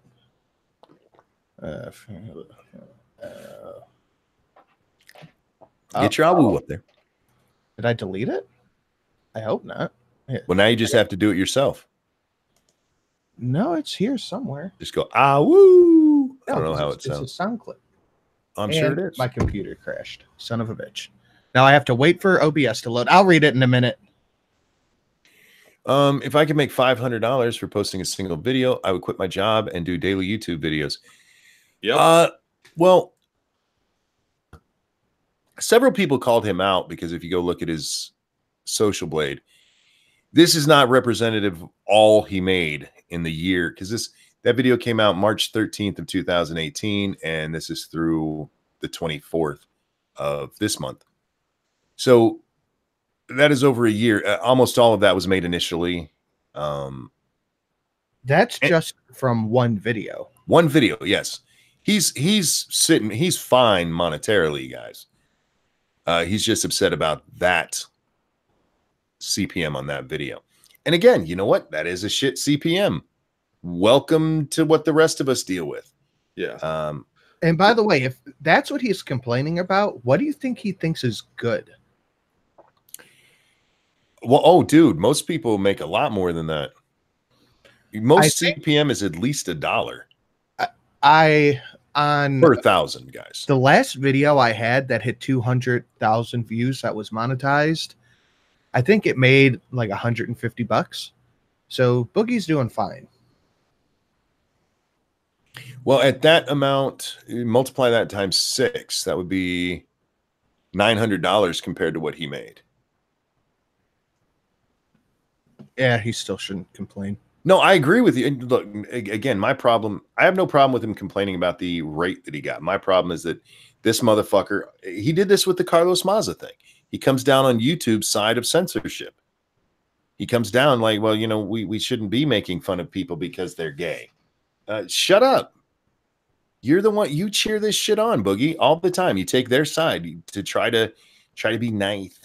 I think he just wants to be a contrarian. I think right now he's upset because his money was down and he's looking at why, and he saw this video. I think he's a people-pleasing piece of shit that'll say whatever it takes to get somebody to like him. Yeah, that's not probably too far from the truth. Sinatra Plays plan. What? Huh? I don't know. Are you... Do you have a Play channel? No. Oh, there you go. The problem is Boogie is trying desperately hard to please everyone. It's quite pathetic. No. Okay, hang on. He's not trying to please everyone. Because he doesn't care about pleasing Steven Crowder. He didn't care about that at all. He wants to be the good guy. I want to be the good guy. And fuck that, man. Daniel Hodgson Says Boogie thinks his previous teeth were good, and he thinks his current teeth are excellent. Yeah. Boogie's current teeth give me the willies. His current teeth are weird, man. But those are a thing now. I mean, I know a lot of people I work with have had those for years, and every time when their mouth is closed, they look like themselves, and then they smile like, "Oh, please don't do that." Please Milo's teeth gives me the heebie-jeebies too. Yeah, he's another one that got that same thing done. Milo got fake teeth. Go back and watch, man. His teeth just randomly change in the middle of his. It might have been right after the Dangerous Faggot tour. Did I get his work? His for the 777. There you go. Says, I want to hear it on Lords of the Night if possible, because Awu must spread. Thank you, legendary or Byzantine Awu. Well, if you remember tonight, give us a woohoo to do it on Lords of the Night. Boogie is the skeptic community version of David Hawk. He's not in the skeptic community. He actively rejects the notion of us most of the time. I love people who think like Boogie, Jeff, Waz, Sofane, where they actively advocate against whatever the smart thing to do is. Yeah. Too often they come down to the it almost seems they come to the why do you need to do that kind of thing? Why do you need to? And it's not a matter of exactly, because I thought it was fucking funny. I don't, when I make a joke, I never think, does this joke need to be made? I think, hey, that's fucking funny. I'm going to say it. I already had grandparents. I don't need another one. Right. Grill and Pirate Pete said Milo did have British smile in the beginning. He did. And he actually looked better with it. I mean, he had some, this is what we were talking about with the plastic surgery earlier. I mean, sometimes flaws make you. And yeah, I realized that Milo's really proud of those new teeth, but Jesus, fuck. Those are fucking weird. Them's rich people teeth. Them's what the fuck kind of alien got a hold of you teeth? Now, is that the teeth that like they rip out your other ones and put little stumps in and screw on new teeth? Yes. Ew, gross. Have you not seen Boogie? Yeah, I try not to look at him if he offends me in general, just as a disgusting fat slob. He's offensive to the eyes. Yeah. I don't like that guy. I think he's a piece of shit. Like, I hate him on a purely visceral level. And it's not just because he's fat, because fat people don't really bother me, but he's got that, like, slimy, I'll stab you in the back for a nickel, like, that guy from Seinfeld, Newman. Newman, oh, yeah. He reminds me of Newman, and I don't trust that. Real quick, on your screen there, Sinatra, if you look, that's Milo's old smile. Look, he looked normal. Yeah. I mean, are they perfect? No, but he looked fucking normal. Maybe he just did super teeth whitening. No. He's got that Boogie thing, man. Let's see if I can find one of his new Boogie smile thing. Because that new smile, Jesus fuck, man. They're called jelly rolls. Thank you. I can't find one of them smiling. He's smart enough to keep those in his mouth most of the time. Those things are horrible. God. However, I did see that Boogie was advertising for the people who did it to him, and you could get a discount using his name or something like that.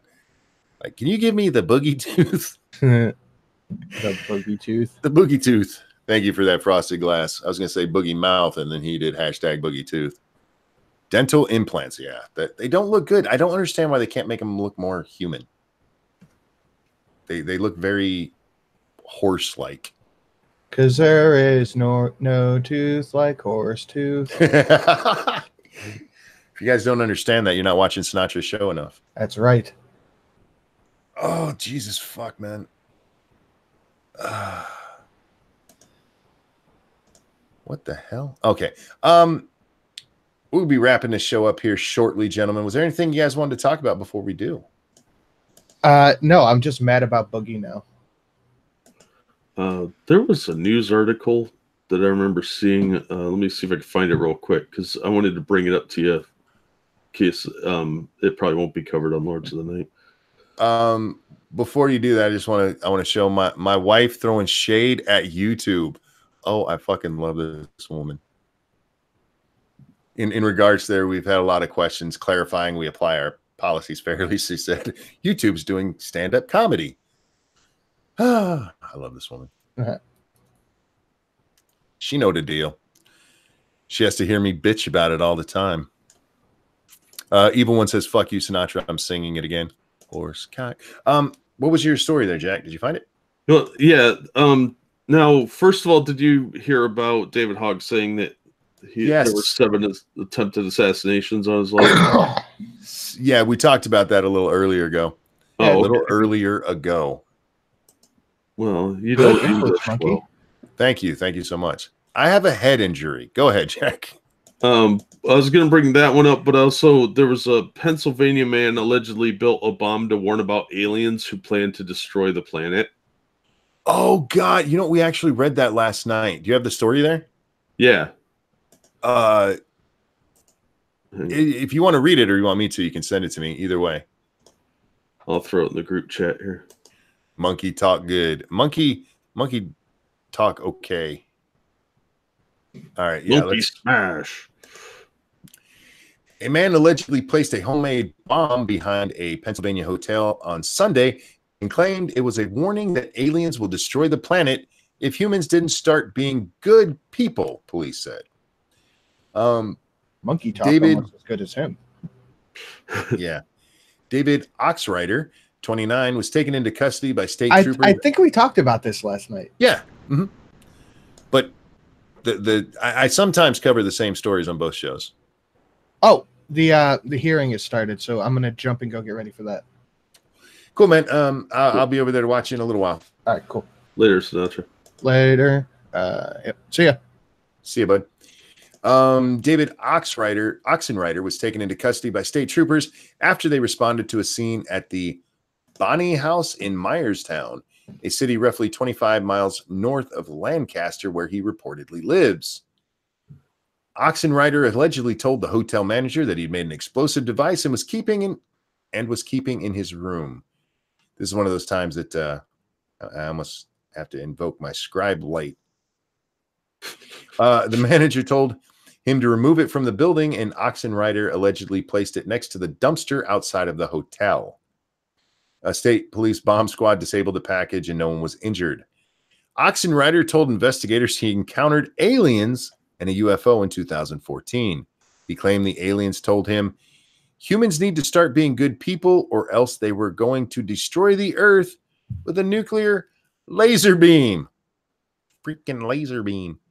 The 29-year-old, according to a criminal complaint, says he tells people about the aliens, but people tell him he's crazy in return. So he allegedly created the bomb to warn authorities. He's been charged with manufacturing a weapon of mass destruction, causing or risking a catastrophe and reckless endangerment, and is awaiting arraignment. Now, I want to go back to what my response was to this last night, Jack, and I think you of all people will understand this.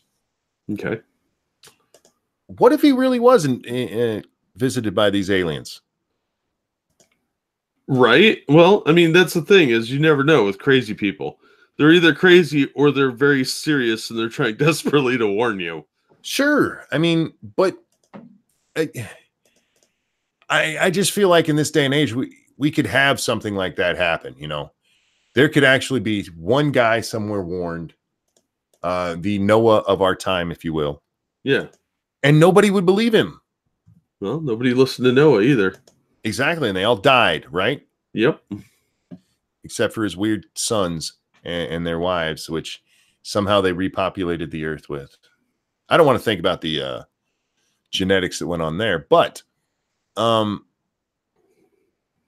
if somebody was visited by the aliens and the aliens said, look, you guys have to get better, we're going to blow you the fuck up, we're not going to listen to that person. We would say, hey, you're crazy, because that's what we do.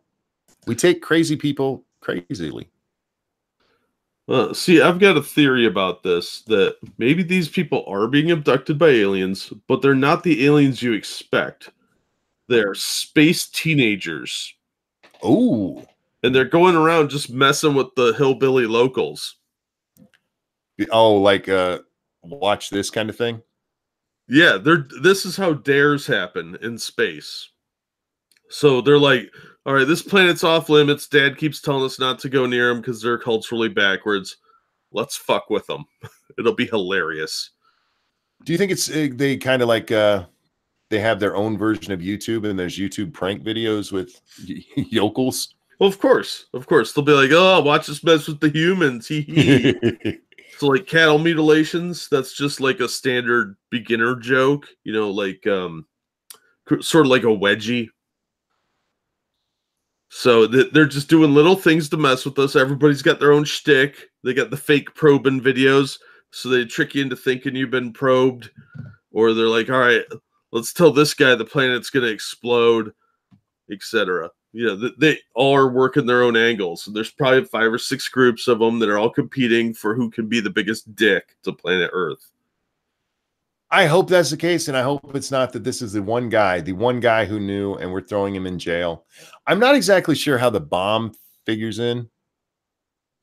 You didn't have to, if you just wanted to warn the authorities, couldn't he just like go to the police station?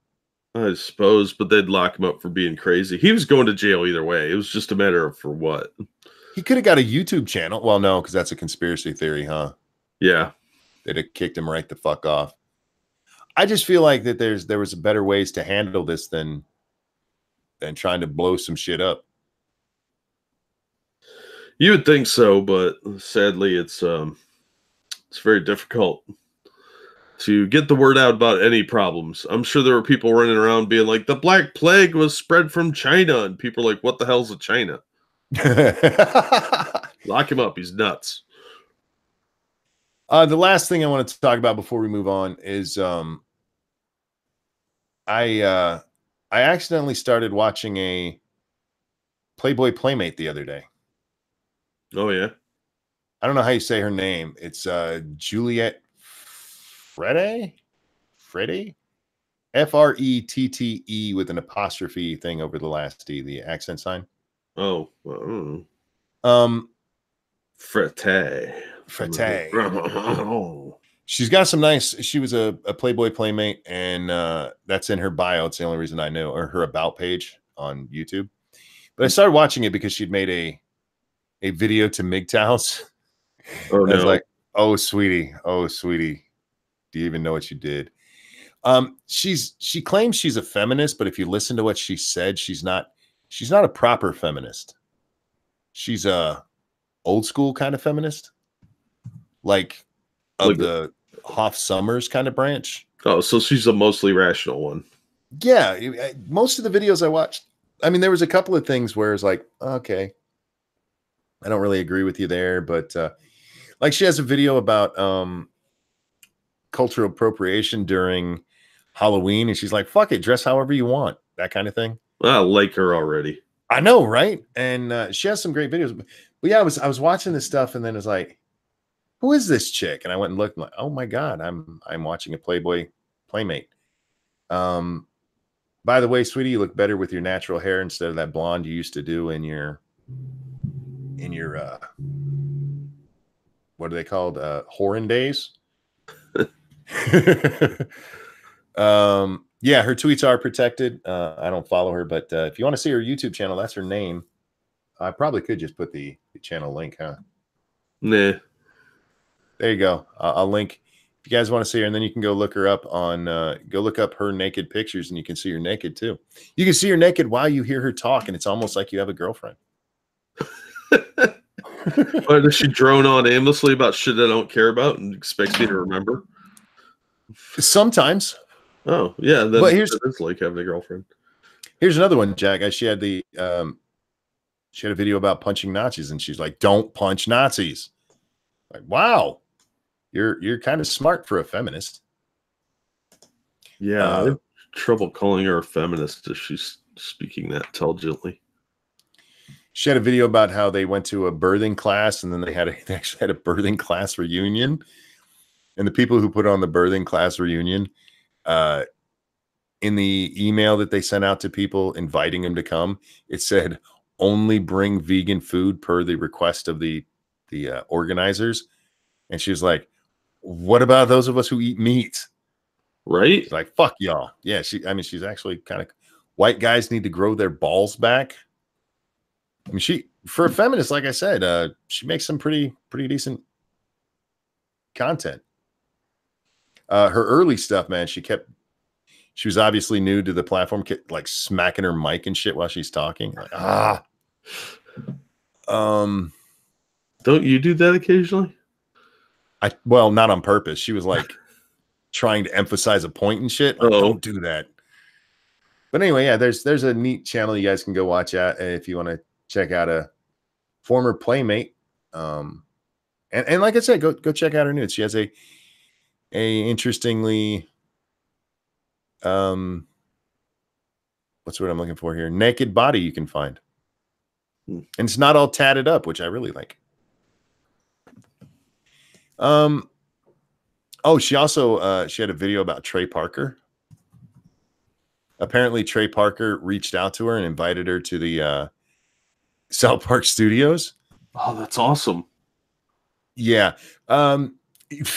Except for the story she tells about it. And this is all in the DM. She shares the DMs, which is, by the way, bad form, sweetheart.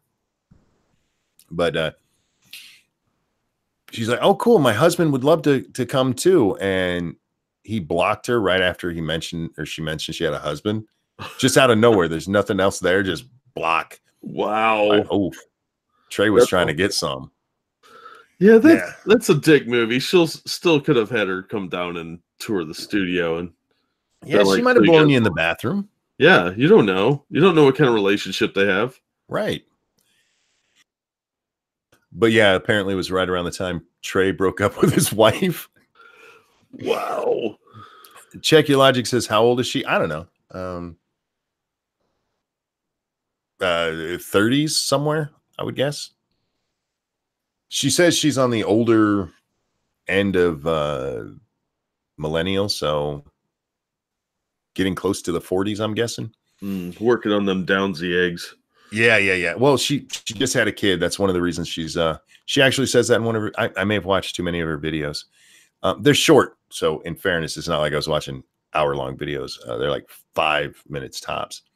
But she writes a lot, but because she has the new baby, she doesn't have time for that. So she decided to just start making YouTube videos to get her thoughts out. Yes, yeah. I can relate. Yeah. So she's got her little Downsy kid. I don't know if it's Downsy kid. That's not nice. Yeah, she's running out of the good eggs at that age. So, just what a reptilian would say, Jack. He asked me how why I released a video while we're streaming, and I schedule videos for 10 a.m. most of the time on Wednesdays. He actually went back in time later and did that. Yeah, I used my TARDIS to go into the past to post a video. No, that's too much work. No, I just schedule my videos out in advance. I can't take the TARDIS seriously because it has the word tard in it. It's true. It's one of the many things about that show that I just can't take seriously. The biggest problem is that even in its most modern iteration, it still looks like the 60s Star Trek. Yeah. Get with the times. Oh, fuck, man. Well, they don't budget it very well. No, I get that, which is weird because it's such a big property. Well, it's gone very feminist the last few years, and it's pretty close to getting canceled if they don't get their shit together. Like, she's got the Burger King Kids Club because now it's a female doctor, and you got your black guy sidekick, and you got your like Mexican girl or whatever, generically brown girl. And like they went back to slave times and nobody acted any different. I was like, are you kidding me? There's all this heavy moralizing. It was stupid. Oh, Downsy eggs equal Boogie Tooth. Oh, maybe. He does have kind of the Downsy look. Get with the times. You sure they should be on the same level as Star Trek Discovery or Discover Monkey? At least in production value. They're not even at TNG levels of I watched them and I'm like, when was this made? And like, this is the newest season. I'm like, oh wow. They have a couple of decent special effects they throw in there, but like the sets, it's like that's made out of cardboard. I can see it. I can see where it says Amazon on that box. Yeah, it's just the production values suck, and I'm a snob when it comes to things like that. I can't. It's why I didn't like black and white movies when I was a kid. Like, we should have color. I see in color, and color had already come out by then. So, Well, I would still argue that Doctor Who is better than Star Trek Discovery because it has much better plots and it's not entirely social justice. Sure. Where Discovery is just a sad, sad shadow of what Star Trek used to be, filled with social justice and body positivity. But unlike with video games, because like video games, I always get into the argument with people, graphics versus gameplay, I will take an ugly game that plays very well, like 7 Days to Die, a rather ugly game by today's standards, but it is so much fun. I'll take that over a game that is really pretty, but just sucks to play every day of the week. And so many people it started with our generation, Jagger. Just make it pretty. Like, making it pretty doesn't make it a better game, you shitbag. But when it comes to TV or movies and stuff, make it pretty. I want it pretty. For me, plot only gets you so far, because it can be a great plot, but if it's ugly and I can't watch it, I'm just like, nah, I'm good. I'm gonna go watch Married with Children. I like science. What is wrong with Spot? What is that? Something he said in the show? Yeah. Oh man, don't watch it. Just. I won't. It'll taint your memory of Spock. I tried watching Voyager, and nope. Voyager pretty much ruined Star Trek for me. Yep, same here. So I haven't. I watched the newer movies when they came out, and they were all right. They should have just called them something different. Instead of retelling the story, just call them something different. You can still call it Star Trek, but don't make it Kirk and Spock. I mean, it's not like they haven't done that before. Yeah. But they were okay. I mean, they weren't horrible. But yeah, Discovery just sucked the desire to watch Star Trek right out of me. It's sort of like they sucked the marrow out of the skeletal corpse of the property that they already destroyed. Yes. Because Enterprise got good the last couple of seasons. It started getting actually to where they were doing something, and then it got canceled. But the first couple seasons of that show kind of sucked. Voyager was a disaster of epic proportions in my mind. Captain Janeway Hepburn. And I'm never going to stop doing that. And that show alone made me hate watching Star Trek because it was so pandering and so stupid. And it was like written at like a second grade level. And it has Sea Monkey in it.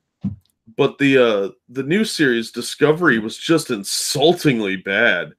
They do not have any concept of science fiction or how to write good characters anymore. Mm-hmm. Well, that was part of my problem watching Voyager. I mean, what I saw was predictable as fuck. And it was the first wave of the really PC Star Trek. That's why we had an old woman at the helm. You can't have the woman at the helm look pretty at all. No, she's got to look like Ruth Bader Ginsburg would next month. She looks horrible in that, man. She does, and they uglied her up too. That's what got me, was like Kate Mulgrew was an okay looking woman up for her age or whatever, but she looked like Janeway Hepburn, man. She did. They put that big old, what was with her hair? Yeah, that weird bun thing, and then the weird short crop. I don't get it, man. She looked like Katharine Hepburn on Golden Pond. Oh, yes, exactly. That's what I used to call it on Golden Voyager. Except Her hair in that, it kind of looked like those old popcorn things that you would shake over the burner and they get bigger and bigger and bigger. Jiffy Pop, yeah. Yeah, she had Jiffy Pop hair with a bun on top for some reason. Yeah, Cynical Lindsay brought up 7 of 9. That was an attempt to salvage the show. And so they brought in someone sexy. It was too little too late by that point. The show was already past the Rubicon. They'd committed to being garbage. They had that stupid sea monkey in there. They never did anything with the actual premise of the show. I was bitching about this to Polly the other day. When they're out in a different quadrant and stuff breaks down, they have no replacement parts. So they're going to have to integrate different technology. And that ship would be very patchwork looking by the time they got back. And most of the crew would be killed off at some point during all these adventures. And they would have to be replaced with locals and natives. And they would end up with a convoy of ships that were coming back to the Alpha Quadrant. And they didn't do that because it would have looked too much like Battlestar Galactica by the time they staggered back to Earth. No, instead they just I don't want to judge it too much because, like I said, I think I only watched maybe the first half of the first season, and it was just enough. I'm like, I don't care about these characters. The Doctor really. The Doctor was sadly the best actor on there. He was, but you have a hologram Doctor. And you're in. This is to your point there, Jack. You're in this whole new quadrant. You're going to run into shit you never ever even thought of before. That's all right. Your hologram Doctor is going to figure it out. Well, I kind of liked that because remember they were working with a skeleton crew when they got tossed over there. So the actual Doctor never made it on board, and the computer Doctor would be able to solve problems a human couldn't. Only up to their knowledge that the humans already had. Yeah, but I mean, he would be able to extrapolate based on a much wider base of knowledge than a human would have acquired in one lifetime.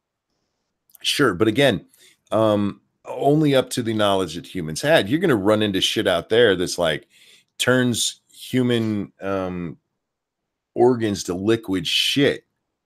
Yeah, because you should never leave that ship because you have. Yeah. But no, yeah, that whole show, what I saw of it just pissed me off, and it's like, well, they weren't hoarding knowledge. Like they should have been their explorers. Remember. So every race they came across that they actually encountered, they should have been exchanging not just technology that they needed, but also information about the cultures and civilizations, science, medicine, etc. They really didn't do a lot of that. It was just sort of lazy writing. Not to switch subjects, but I'm going to.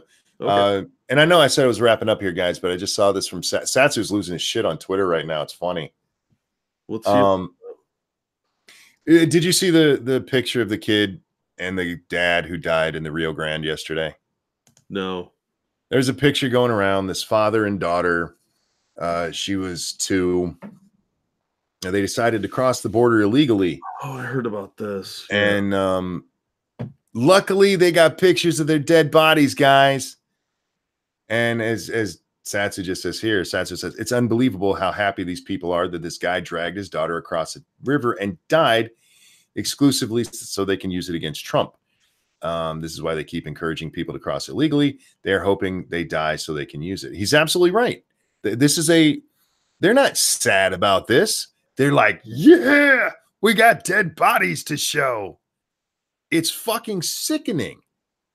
There was I follow Splinter just because I like to make fun of him.